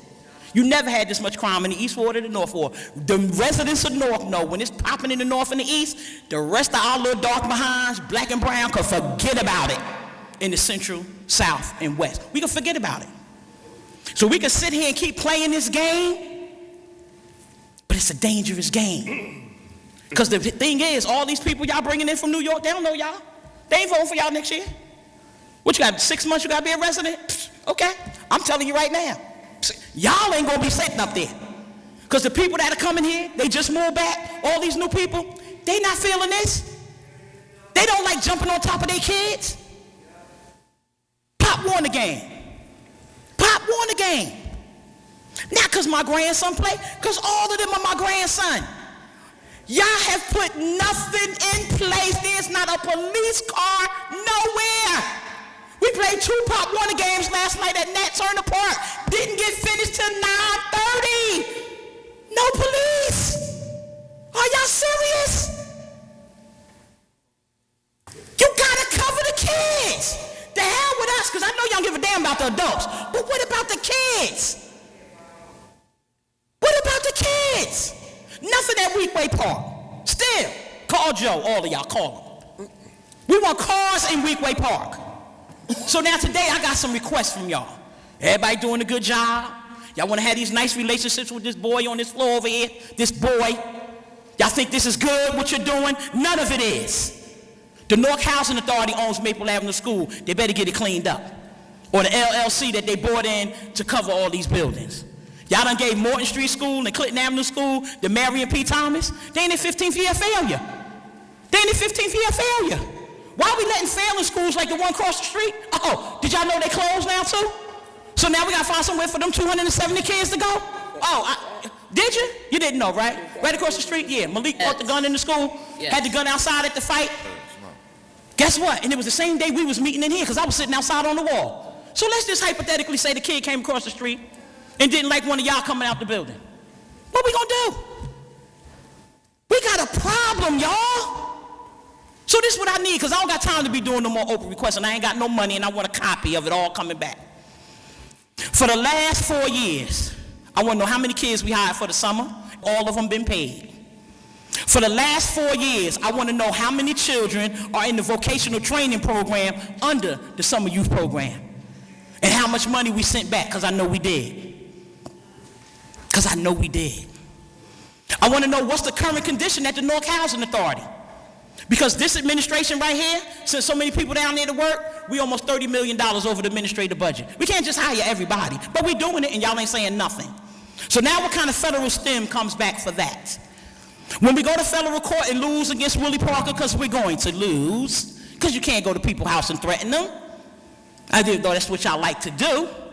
And guess what? Because y'all say nothing, y'all agree. You can't pick an issue and then, oh, I'll talk about that, and don't talk about the rest. It all goes together. The quality of life here affects all of us. So I got 4 inches of water that turned into 2 feet of water in my basement when it rained the other day. Why? Because we ain't cleaned the sewers in this town in 10, 15, 5, I don't know, years. And let me end with this. Miss Toy Lloyd talked about the water. Well, let Donna talk about the rats that's taking over everybody's house. I don't care what ward you in. They are doing a study in our sewers right now. We got an independent company in here. Y'all probably ain't know about that either. I know. I see how you're looking at me. How she know everything? Because people call me and I see them. But let me end with this. The guy said the rats in the sewer are 2 of our feet. Louis, 2 of yours. Whoever got the biggest feet up there. They're 2 of them. Thank you But so these much. rats are now burrowing. Let me just, could I please? No. These rats are burrowing into people's houses. They are in people's houses. When that lady comes from Brunswick Street, the homeowners are now dealing with the rats in their home. Had one in mine, and I'm on. And that's it.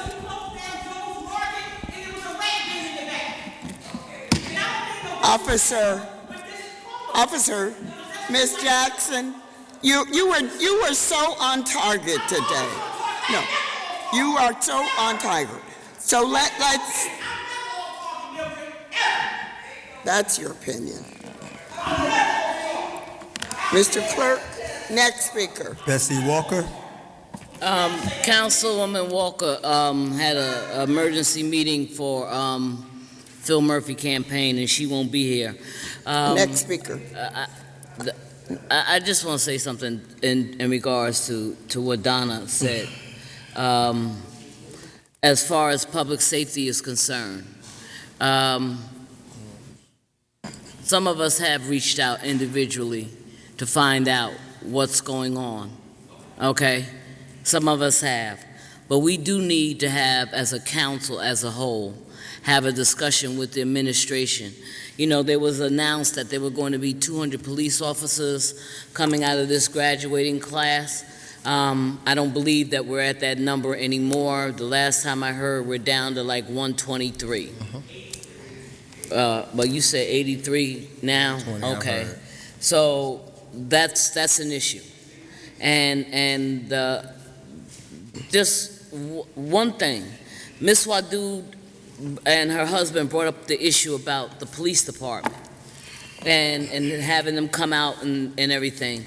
I had an incident that happened between a young lady who was on the phone talking to me, and she was issued a summons for disorderly conduct, for loud noise. And she was explaining to the officer, I'm on the phone, I'm talking to Councilwoman Cheney Phil Jenkins, and she was issued that ticket. And she lives on Clinton Street.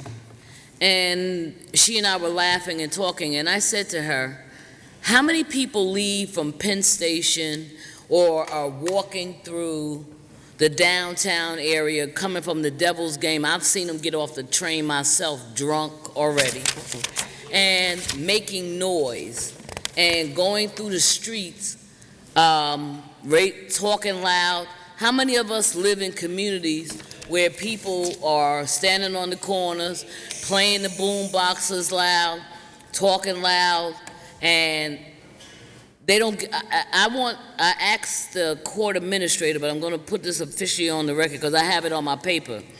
I want to know how many disorderly loud person violations have been issued in the city of Newark in the last 4 years. And because we know if we're talking about promoting downtown living or any kind of living, I know too many people that stand on corners and they're loud. So now I'm beginning to believe that this is politically motivated, okay? Because the young lady did say to the officer, I'm on the phone talking to the councilwoman, okay? So my thing is, I want to know how many of these disorders, because instead of going after somebody making a loud noise, if that's what you were saying, that the person was too loud, what's the decibel level? Where was the monitoring machine that said that this woman was talking too loud?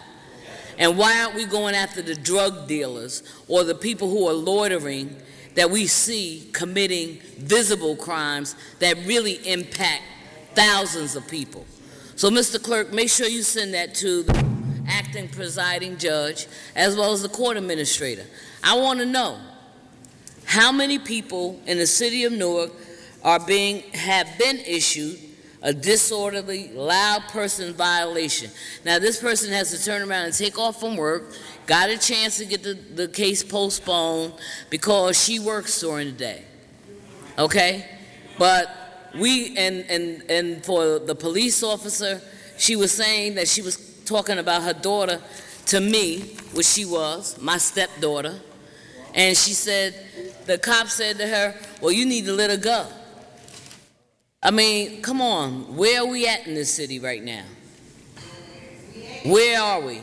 So I want to know, as opposed to people drinking in the street, how many tickets have been issued for that? How many tickets have been issued for people loitering? How many tickets have been issued for people selling drugs? How many people have been issued tickets because they got their loud music playing out of a car? Because if we're worrying about those low-lying fruit issues, then we're not dealing with the big quality of life issues that lead to the people getting shot, that lead to the people getting killed, that lead to the people, and Donna, you're right, there was a time when all of us would have been out there marching and protesting about the number of people and the number of deaths. And we can't stand quiet on one issue and talk about other issues, okay? Because the silence means you're complacent. The silence means you agree with it, and I don't agree with it. Anyone else? Madam, unless your name is Jerome Barnum, it's Jerome Barnum's. And what's your name, please? I'm sorry, could you repeat your name? I don't believe your name is on the list. There is no such thing as an emergency. Ma'am, if you need to speak to someone when the meeting is over, you have time, but right now, it belongs to Jerome Barnum. No, this is not. People have signed up. They have signed up. This is not an open forum. Officers, you may see us afterwards. Hello? I'm homeless on the street because somebody stole. So we'll help you when this meeting is over. We will help you when this meeting is over. I've been here already last week. Well, I wasn't here, so we need you to help us out and help you. So we need you to take. You need to take your seat, ma'am. And when the meeting is over, we will speak with you. Good. Thank you. We will hear from you. Jerome, I'm sorry, next speaker. Jerome Barnum. Not appearing. Rick Robinson. Appearing.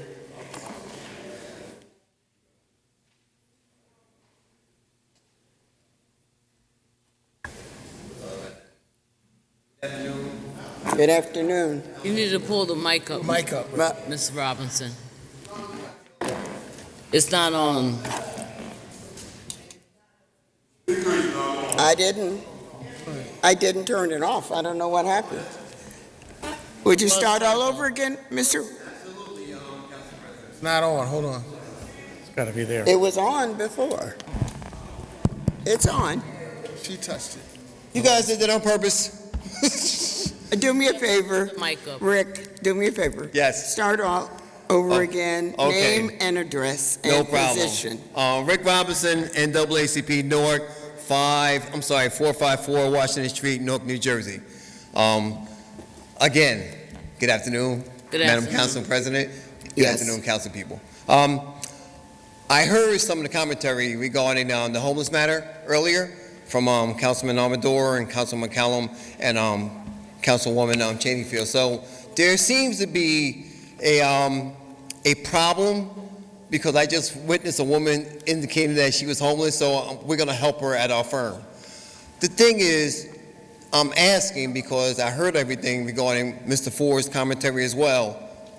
We need to actually put forth an effort to create a subcommittee to address some of these issues where the resources can be, I wouldn't say plentiful or abundant, but available to the people who are affected, like this young sister in back of me who actually complained.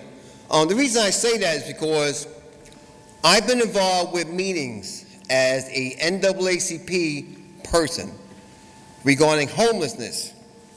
You know, I have some other hats as well, but homelessness is a problem because I actually am proud that our city is going forward, and you guys can play a big part in that. But my ask is, since we've heard a lot of problems, and since there are some accountability issues regarding certain resources, especially funding, that is a big problem. All right, maybe with all the influx of projects coming into the city, because we're on the move to be a destination city, maybe we can actually get some of these corporations or some of these, I would say, building construction or anything associated with positive influx for Newark to put together a set-aside for some of these people that need assistance. And with that set-aside, create a committee to address the concerns regarding what Councilman McCallum indicated that there are discussions. Councilman Amador indicated that we need to look at the situation regarding poisoning. Councilwoman Janie Phil Jenkins indicated earlier that it's not actually an ordinance, but there needs to be something in place. So maybe with this leadership from this body, we can pretty much promote, create, develop what we need to actually help a person like that. Our office is bombarded by people who are homeless. That's just one aspect of their problems. But we try to help them. And I always speak highly of the mayor, the police department, and the legislative arm, which is yourselves. So we need to actually form something. I will gladly play a big part in that because I have a vision that since we are moving forward as a city, and since your body does play a big part in this, that we can actually help those that need assistance. It doesn't have to be something enormous or big. It just has to be something that can actually sustain these people and put them on a foundation to be progressive. That's what we need. Any questions, please? Councilman McCollum, your committee, that's not closed to the public, is it? Beg your pardon? No. Your homeless committee. The question is, it's not closed to the public. Mr. Brown is saying that he wants to be a part of something. No. So I'm suggesting that he join your committee so that he can help get some input and help address some of the issues you were talking about from the NAACP aspect. Okay. You actually should be there. It's a health/homeless committee. It used to be two separate committees. Okay. And I combined it because it's so relative to each other. You see how important this issue is. Oh, yeah. Because you actually said that the homeless is not trash. They're part of our families, and we try to help them. All right. The thing is, not just your committee. Right. We need to put together an enhanced committee to incorporate everything that can be afforded to some of these people, meaning funding, meaning actual directives for resources, for housing, all of that. So I would be glad to actually go and pay a visit to your meeting and be a part of that. But I'm looking for something to be a credit to this city, not just this committee, something that's going to be bigger than that, because we're looking at our situation as the city of Newark. It's going to be bigger than ever. Mr. So Robinson, we want to actually let me just say this. The committee is not, I'm working with the health department, which we're putting together a coalition of all of the stakeholders in the institutions, including yours. Okay. That's why we want a central location where everybody can come together and we're not doing all this redundancy is not happening. Because we have all these different agencies, no one knows what the other agency is doing, and we're spending money and spinning our wheels. Well, I'm So we're trying to get a going to grip help you on with it. that, Councilman. Yeah. I'm going to actually attend the meeting, and I'm So going to we'll give actually you the look to information. be in a leadership position, and I'm going to actually inquire about everything that was actually discussed here today, even some of the people who actually had problems. You know, I'm quite sure this situation is being recorded, but we need to actually move forward faster. Not And- just discussions, we need action. Mr. Robinson, we do want to thank you. And perhaps you can help all of us by putting together, you're a great organizer. I mean, you know I know you. And if you can put together in writing what your vision is, as opposed to, trying to talk it through. Okay. That would be very, very helpful. And it will be addressed to the council body member, or to just your committee? to the Councilman? chair. And then we can talk further about what is actually happening, because, it's too much to explain right here in the council meeting. No, I fully understand. Yeah. But I know your jobs are taxing, all of you, so I don't want to take up any more of your time. But And also- I'm looking forward to that. And also Catholic Charities is heavily involved, so it'll be a coalition of all the different organizations. Okay, all right, I look forward to that. And the corporations, all right? I look That's forward the to that. plan. All right. Madam President, Thank bye. All righty, See you later, people. thanks. Mr. Clerk, Manura El Bamani. appearing. Actually, the Affordable Housing Trust Fund Task Force is what I've been calling on, so it's a good thing that these individuals are here, so we can do it. The Affordable Housing Trust Fund is Ms. a national Mamani. task force. Ms. Mamani, please And give we're your name. entitled, okay, I'll give my name. Yes, She's back. I'm back. Welcome back. Anyway, Manera El Bumani, a citizen of Newark, a longtime activist. First, I'm going to give thanks to the Creator for allowing me the opportunity to be here, and also say greetings to the council, to the residents, and to the guests. Greetings. We do have a crisis in this city that needs systemic solutions. Now, number one, and this topic was my topic to come to present today, housing, number one. There's chronic homelessness, high foreclosure, lack of preserving housing, and lack of affordable housing to meet the needs of this community.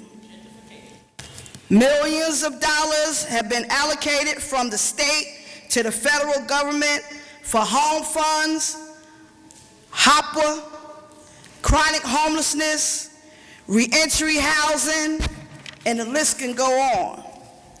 Where's the transparency and oversight for this funding? Now, this administration campaigned against agencies working in silo, like the agencies you talked about, 15 agencies here dealing with chronic homelessness and for the betterment of this community. But I came before this council, and I've been serious about this issue for a very long time. If elected officials are really serious about the housing needs of this community, you will and we will create structure, appoint person to administer all housing funds coming through the city, and also create and establish an affordable housing task force that he's speaking, so that I've been speaking about, and we have the power to do it. With the Affordable Housing Trust Fund Task Force, we don't even have to wait on the council, but we want to actually ask the council as protocol, but we can do it ourselves by way of coming together, establishing this, or by the way of a ballot initiative that we presented before you recently on the rent control.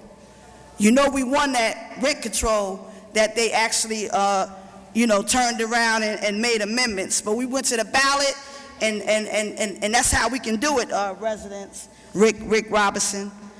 So Affordable Housing Task Force is made up of various stakeholders that advocate and also provide funding for housing for all levels of income. We need this affordable housing task force. We need the city to make it happen or work with us. I've actually tried to host a meeting with the Housing, Public, and Private Commission under Osborne, and that meeting, we need to get that. And we need to invite Rick, we need to invite Mr. Ford, and all the various housing advocates in this city to make this happen. The second issue, the Newark $1 billion construction boom. Elected officials provide tax abatements and city dollars to developers and contractors, and most of them make promises made, promises broken for jobs and apprenticeship. So my suggestion was to this administration, because we had a construction consortium in this community with Gus Henningbird and all the other construction advocates here. So I've asked that we reestablish a construction task force that will help provide advocacy, oversight, and make recommendations to the council and to this administration. And we could also establish through that task force a legislation called the Apprenticeship for Contractors, which calls on developers and contractors that receive tax abatements, local funding from the city of Newark, to train local residents on site via train to hire Newarkers, especially on the non-union job sites. Now, the unions have an obligation, and we know we need to force them to do better, but we need to establish that if we want to get individuals on those non-union job sites. 52 Amsterdam Street. What's going on?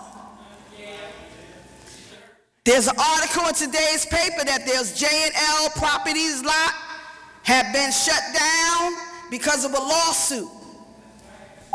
What's going to happen with 52 Amsterdam Street? Thank you so Council, much. We need to know. We'll find out for you and let you know.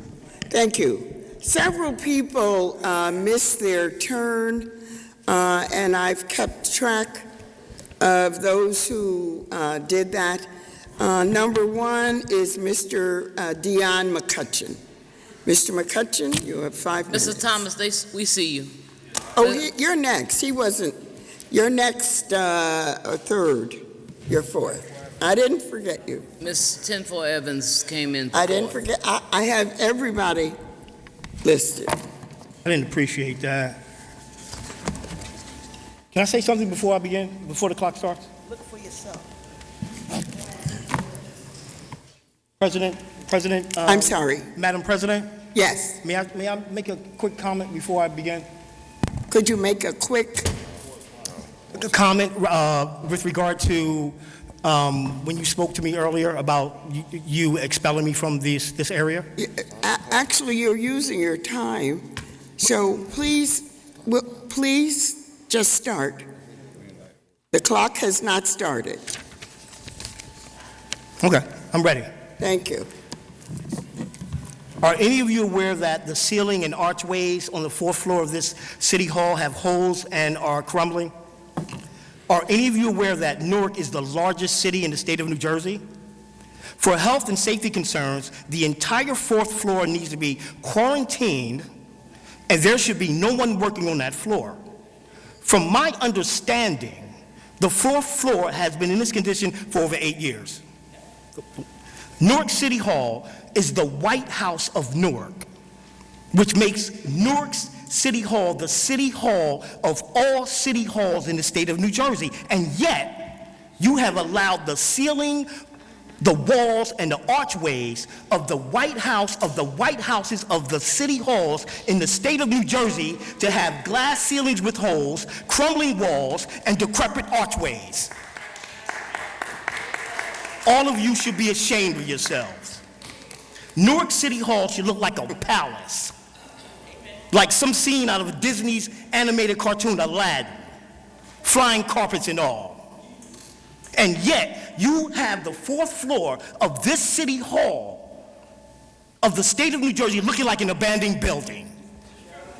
All of you should be ashamed of yourselves.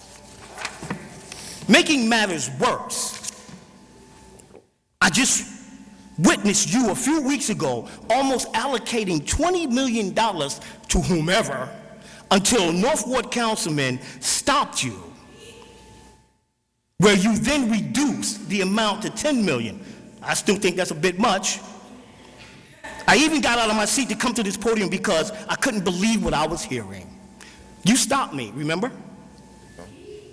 You were ready to spend $20 million to whomever, yet your ceiling and archways are crumbling on this 4th floor. Take that $10 million that the North Ward councilman saved you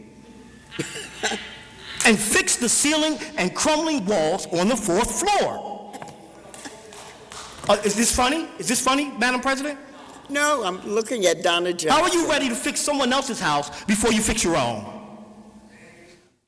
Newark City Hall should be hosting sightseeing tours for all grammar schools throughout the city.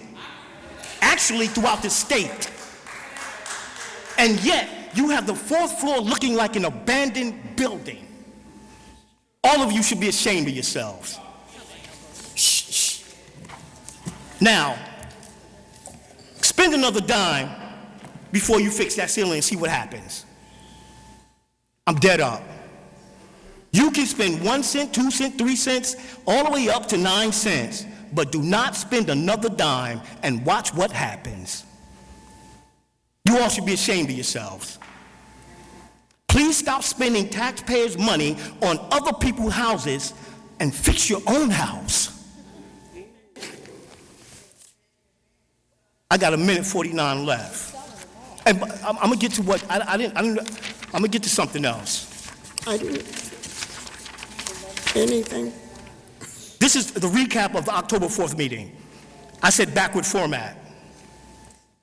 Citizens need to hear what the city councilmen are doing for the city, not the other way around. Council members listening to city complaints. We need to know what you're doing for the city instead of us coming here making complaints. I haven't heard not one thing that you're doing for the city since I've been coming here. Number 2, Councilman at Large Osborne. Do you remember the last discussion we had in front of the Board of Education? You know, I didn't get a chance to ask you that question because you disrespectfully left this forum. Didn't appreciate that. North Ward councilman, within the last month, what have you accomplished for the betterment of your ward regarding a social issue, crime, housing, education, the economy, etc.? You elected not to answer my question twice. I found that very disrespectful.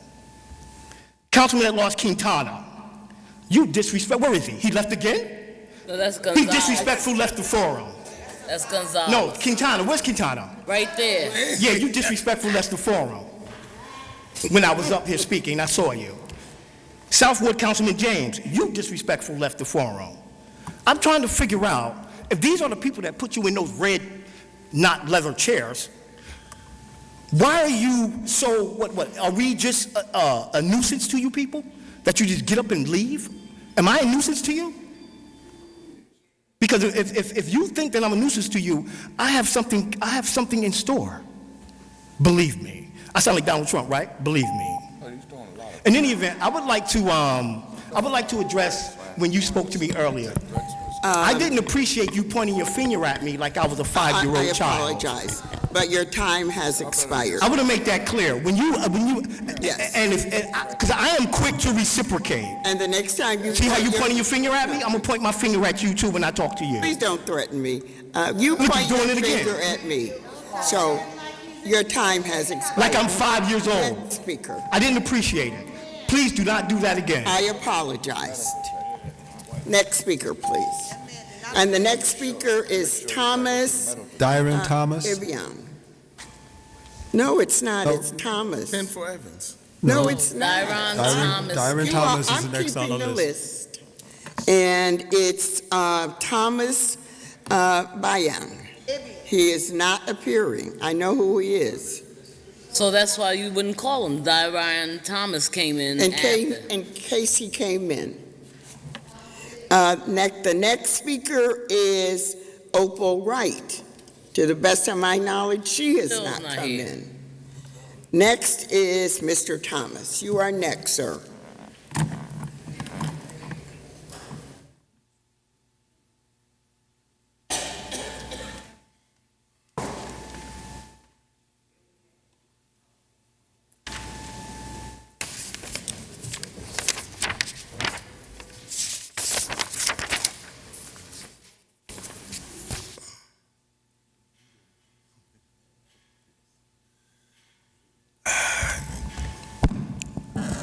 Good afternoon, Council. Good name is afternoon. Ryan Thomas. I live at 25 Summit Street in Newark, New Jersey. Since the last time I was here on the 21st, my baby son got murdered. Oh my God. Got shot 6 times. Could you step closer? He said his baby son unfortunately got murdered. He got shot 6 times. We're so sorry to hear that, Mr. Thomas. On the 21st of September, when I left this meeting, my baby son got murdered. He got shot 6 times. And I'm wearing this beard as a protest till the police find his murderers and get some kind of understanding of what's going on. But beyond that, I'm still having the same issues at housing.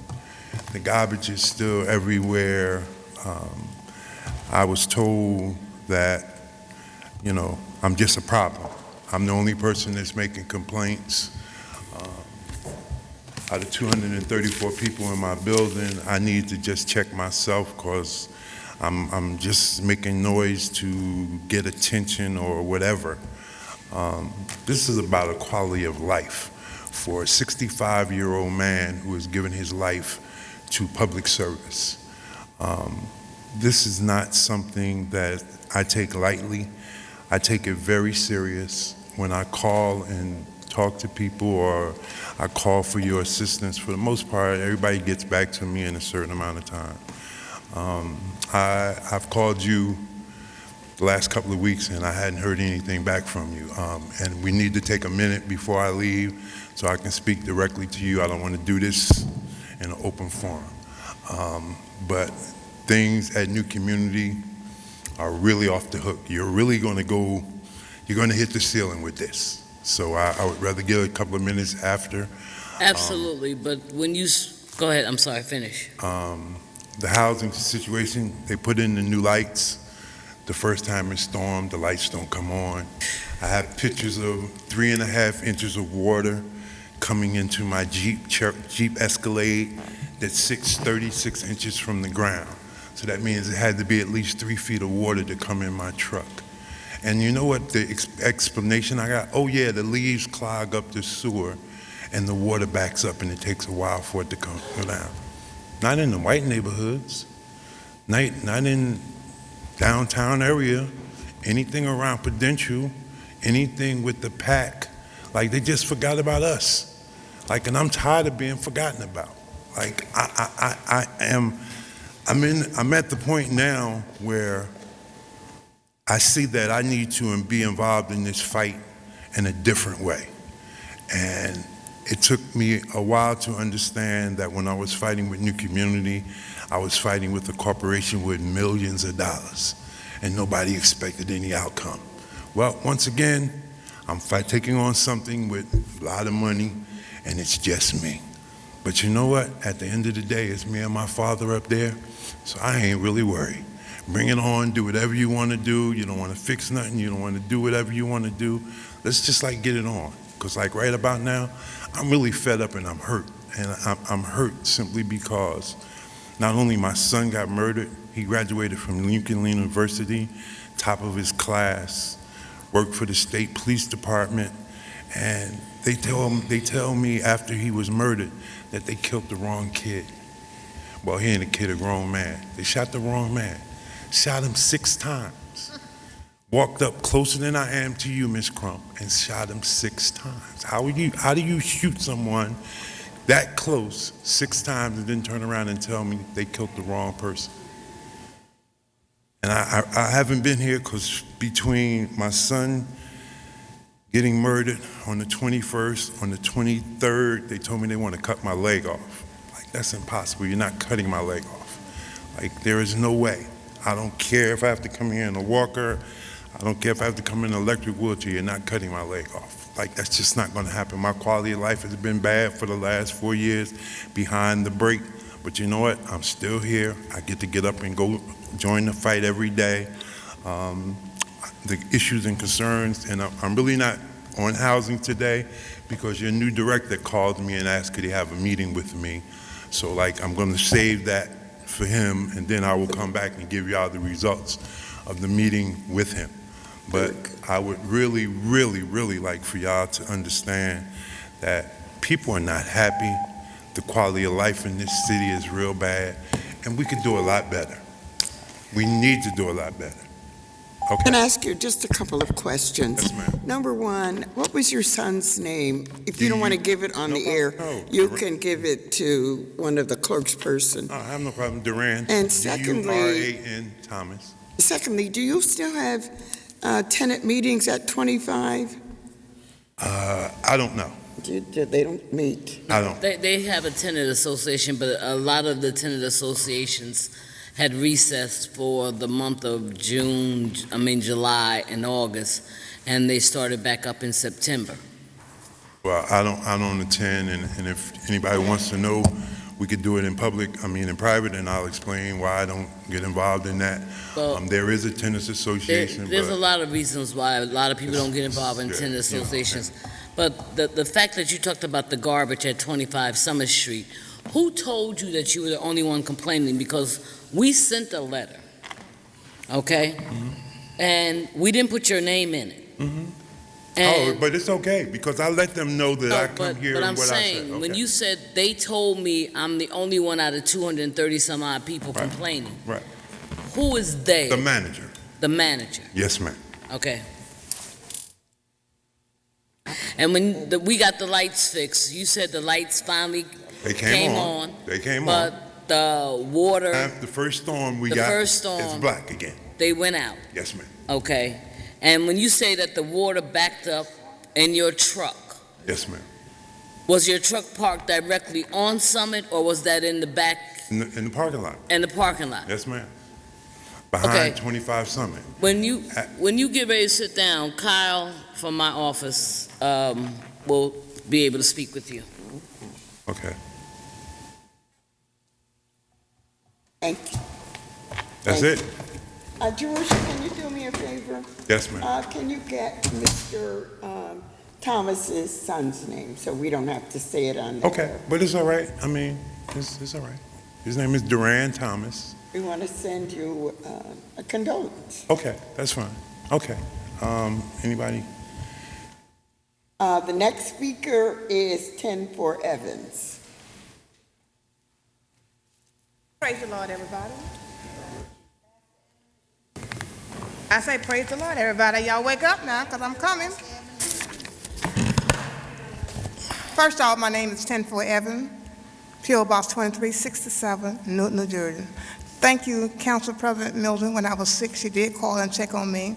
My sister got the phone, they say, and I talked to her. Thank you, and also to my family. Most important thing I'm bringing to your attention, I have 3 things I'm going to tell you that you have not been doing, okay? I would like to know how we sell property to people who go into jail and they sell the property. I'm asking a question. I don't want to tell you, I want you to tell me. And they go into jail, how they going to have the profit? If you sell the property to anyone and give it to them or whatever for the city, if they cannot use it, they supposed to turn it back to the city. Is that correct? Y'all like your scared. Speak up. Is that correct, Amarillo? Y'all like y'all don't know what to say. Hey, I'm not here to stop myself. If you give the property to somebody, sell it to somebody. If you're supposed to build something, you're supposed to turn, if you're not going to build it, you're supposed to turn it back to the city. Not sell it to someone else. If y'all don't know the answer, I'm going to give it to you, just me. Now, how we give a contract to a man over, I say motor pool, but y'all may call us a CE, over the contract for the help of the city, sanitation, all that. How we give a contract to a man who he's going to jail? Now, who's going to fulfill the contract? You know, I don't understand how we get in these situations like this here, selling property, and we kind of try, ain't got no money. You better get ready, because I'm coming back to you. Next thing is, first off, I have some picture here. It was given to me. The people have home. Yes, they bought them home. They paying tax. The tree, that's not their tree. That's a city tree. That's why I keep on telling y'all. Why you keep on telling the people plant these trees in the yard, in the sidewalk, and when the tree go bad, you ain't got nobody to do nothing with it. I'm gonna say it one more time. How you believe in planting trees? There's people come out here all the time. Oh, we got some trees we can plant in you right here for you, right here for you. Why we want them to plant trees when we ain't got nobody to keep them up? Because when them trees run in no van or either your sewer, what we gonna do then? People got big hole in they can't walk around in the street. You know, I don't understand why we used to have people go around to check these things out. Tell me something. We're going to have somebody that, I'm sure you, John, we will have somebody in the South Ward go on favorite play, 32 favorite play. That's all right. Y'all been taking care of it, gave it to them. Listen, I'm not going to come up here for the rest of the year, tell you what's going on when you're supposed to have people to hire in these positions. You're supposed to have people doing these things, not running around, not smoking. You're supposed to have somebody look and check those wards and see what they've done. And before I leave, I'm going to give you this here. As a president of an association, we put people come in those jobs. It's just a job. You're not getting paid. But if you don't know the rules and regulations for the president of an association, don't take them jobs. Don't take that responsibility if you don't want that responsibility on you. Because it's not just a name. You're supposed to be able to do. You're supposed to check your building. Check it out, your apartment building, whatever, to make sure that everything is done fine in there. That's because he's the president. Oh, I don't have to do nothing. Yes, you do. If you don't want the job, don't take it. And if y'all don't know what a president of an association is and how to do it, you can feel free to call me, because I'll show you how to do it and plan all the plan for you. Because there's so much thing going on. If the president would do their job and go back to the council, then you have a lot of things coming. But if the president is sit there and have meeting, ain't doing nothing, they ain't worth for doing. Okay? Yes, ma'am. So I'm just telling you, you don't have to look for everything, you got to do some work. All right? Mr. Amador, are you all right over there? Say yes. I don't know that, but I'm English. I'm not going well. Miss Evans? Yes. I'm sorry, darling. Go ahead, Councilman. Before you leave, I just want to put it on the record. 25 Summit Street, Baxter Elderly. They have been having their meetings. They started back up in September. And Miss Graves, Tamika Graves, just spoke to me. And I just want you to remember one thing that Mr. Thomas said. He chooses not to go to the tenant meetings. You better than anybody know that if tenants don't go downstairs to these tenant meetings, for whatever reason they don't want to go, some people say, I don't want to get involved in the fighting that's going on in the building. Some people don't want to go because they don't want to pay their dues. Some people don't want to go because they don't want to sit there and be involved. But you have to be involved. You know that. And so, therefore, the issue of people coming to the council to tell us their issues that's going on in their apartment buildings, they have that responsibility. But you know better than anyone that the first line of defense should be their tenant association. And Ms. Graves just told me to extend the invitation to Mr. Thomas. He's working with Kyle right now from my office. But the one thing I beg people at 1 Court Street, but that whole issue, and other senior buildings, if they don't come together and have a tenant association, then they're going to have problems in their building, okay? You have to have that frontline defense, and they are with the limited resources, there is one dumpster that has always been between 25 and number 9.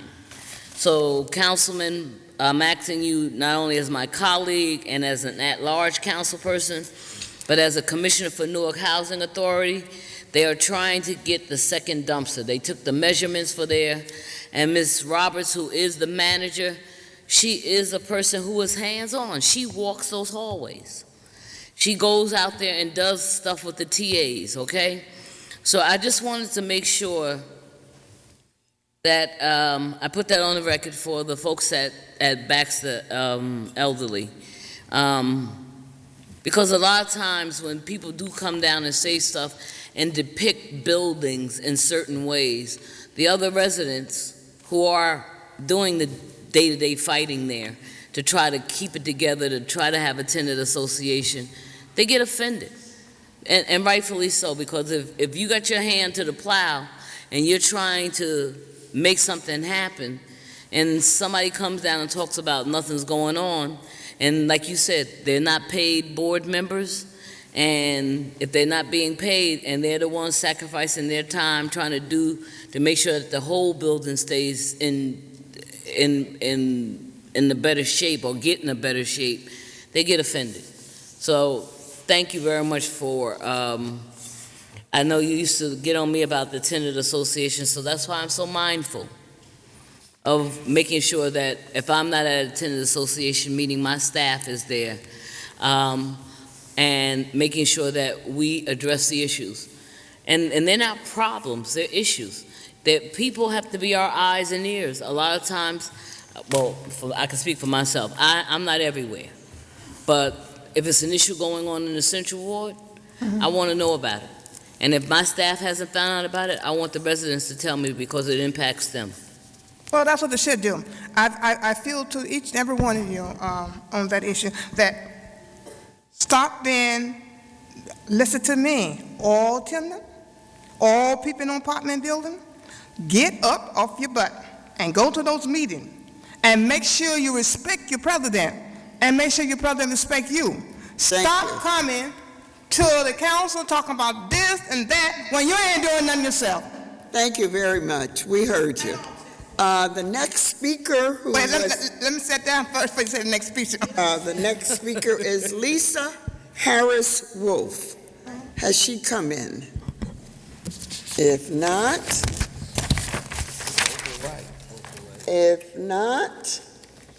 Jerome Branham.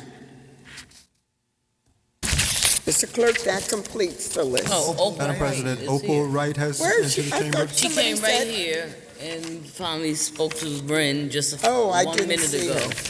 Where was mine? Opal Wright, number 6. I apologize, Ms. Wright. Thank you. My name is Opal R. Wright. I reside at Vanderpool Street in Newark, New Jersey. I'm speaking on the recovery, the American Recovery and Reinvestment Act of 2009. I would just like to say that while the 45th president, President Obama, had issued funds which were for or is for the qualified citizens. And most of the citizens, when they, some have their funds, and they are considered to be the most should be considered a kind citizen or one that is competent. But some who have given the impression of not, of being a qualified citizen, but had some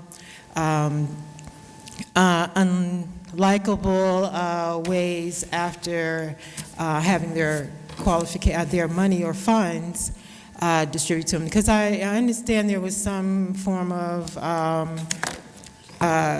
comment, which wasn't very comical, that, that the president could have been funding something that was considered to be rejected by citizens of the United States. I would like to start with, I've been here already, I've had hearings, and the hearings have been heard. Some of the council people here have indicated that they've heard it, and they've heard it for quite some time. So I was, I'm really concerned with the decline of the governor. The governor was issued the money back in 2009, declined to issue or disperse. So as it, right now, the adopted resolution or concurrent resolution, we have to accept it. So I was wondering that in 2009, it's the last publication that I read, and it's probably plenty since then, but in 2009, have this been adopted? Have the concurrent resolution been adopted so that it's recorded anywhere within the, by the clerk or an office over this? I was wondering if that has been done. I've noticed that when looking in the laws, there's the that the clerk is supposed to, there should be a vote by the council people. And I noticed while I was looking in that, for this law, that there has been almost every law in the municipal books have been changed and has been updated. I don't know if you've been spending your time changing each of the volumes. All but 3 have not shown a change, but there's been a lot of changes in this book relating to income rates. That's been changed, budgets, bonds, how to, so I'm seeing a lot of changes in our New Jersey law, and I feel that you have probably spent a lot of time with that. I do speak to you. I'm speaking so that I could at least get the adoption, certify our mayor so that we can ask, I can at least make an appointment, a schedule appointment, sit down and speak to him about being funded, all of the programs and services. And I would, basically, I would be able to receive something, some response from him, but I would really, really be concerned with your time. I don't want to say that it's, that we're being passed by, ignored, or whatever, but I do have to dwell, I do have to look around and find what is occupying, because I know this is where I would like to spend my time asking over and over, but if you are working with tourists that come into town, residents, new residents, or someone who reads this manual, reads the books, and feel that everything in it needs to be changed, then that's occupying your time. And it's distracting from those who are waiting for these funds to be dispersed. Thank you. Thank you very much. Mr. Clerk, Matt completes. Oh, is this Thomas? No. How you I'm doing? sorry? Yeah, unfortunately. No. What's your name? My name is Jamel Reed. I'm sorry, you did not sign up to speak. So our meeting will be over in a few minutes, and then you can approach us as we're leaving the dais. What I have to discuss would be less than 5 minutes, and it's not one of those. If we do it, my dear, for you, then we have to do it for everyone. So can I ask someone from the council to be adopted, sponsored then? All you have to do is wait for 5 minutes, and you'll be able to speak to us. I think this is something that all citizens and our viewers should be. I'm terrible. The rules are that you must sign up. You must sign up. Well, can I get a agreement from all the council people? From 5 minutes, give us. Can I get an If you agreement give from the us council 5 people? minutes, we'll be finished and we'll be able to talk. He's fine. Officers, he's good. Right. But those are our rules. I understand, President. I just Yeah. want to ask, can I get agreement from the council people to meet with me at the closing? For those you know who how can, everybody like to those drift who off. can stay, we will. Okay, thank you. Yes. Thank you. Madam President, that concludes the list of speakers for this afternoon. The next hearing of citizens will take place at the Public Council meeting of Monday, November 13th, beginning at 6:30 p.m. Motions? Motions, Councilman? Council? Real quick. Councilman? Yes. All right. Okay, I'd like to thank Good Neighbor Church for having a homecoming this weekend, Sunday. I'd like to thank the Newark Recreation Department for having a Halloween haunted house throughout the entire city. We had about over 500 children at Bo Porter last night. Upcoming events tonight, we have a local control planning meeting for the Board of Education in the South Ward. It's at Belmont Runyon School, 1 Belmont Runyon Way, from 6 to 8 tonight. Tomorrow we have a City of Newark public auction of property and land. That's going to be in Newark Symphony Hall from 10 a.m. to 2 p.m. Friday we have a Weequahic High School homecoming parade from 5 to 6 p.m. We also have a football game Friday, Weequahic versus Newark Collegiate Academy at Udderman Field. Also Friday, Shabazz is playing Cedar Grove in Cedar Grove. Monday, November 6th at 10 a.m., we have a groundbreaking for a new American Legion Post 152 at 212 Elizabeth Avenue. That's at 10 a.m. Tuesday is Election Day. Make sure everybody comes out and votes. And last but not least, Saturday, we have a Veterans Parade. It's going to be from Lyons Avenue, going all the way up to Bo Porter Sports Complex, starting at 10 a.m. And I also have my South Ward monthly community meeting at 400 Hawthorne Avenue from 9 to 11 a.m. Those are both Saturday events, November 11th. What time is the meeting tonight? Meeting tonight is from 6 p.m. to 8 p.m. at Belmont Runyon School for a return of local control to Newark. Thank you. Let me thank the officers of the day. You were very wonderful, and I appreciate it. I shall notify the director. Anyone else? We have a roll call on Councilman James' motions. Have a second? Second. Roll call? Yes, thank you. Roll call. Yes. Yes. Yes. Yes. Absent, Ramos absent, President Trump. Yes. Councilman Amador. A big thank you to all the volunteers and the Newark Police Department and the sponsors, especially St. Michael's Medical Center for the Halloween, the 20th Ironbound Halloween Parade. Yesterday was as big as always. It's probably one of the biggest in the state, is one of the biggest in the state, if not the biggest. And second, I already did it through an opera, but I want to make it as a public record today, and maybe I'll get luckier today to get a record of all the expenses and payments of all the festivals held in the city of Newark for the last 2 years. Maybe I'll get luckier this time. A meeting with the superintendent, Surf, should take place soon because recently, as late as Friday of last week, we had again environmental problems with Wilson Avenue School.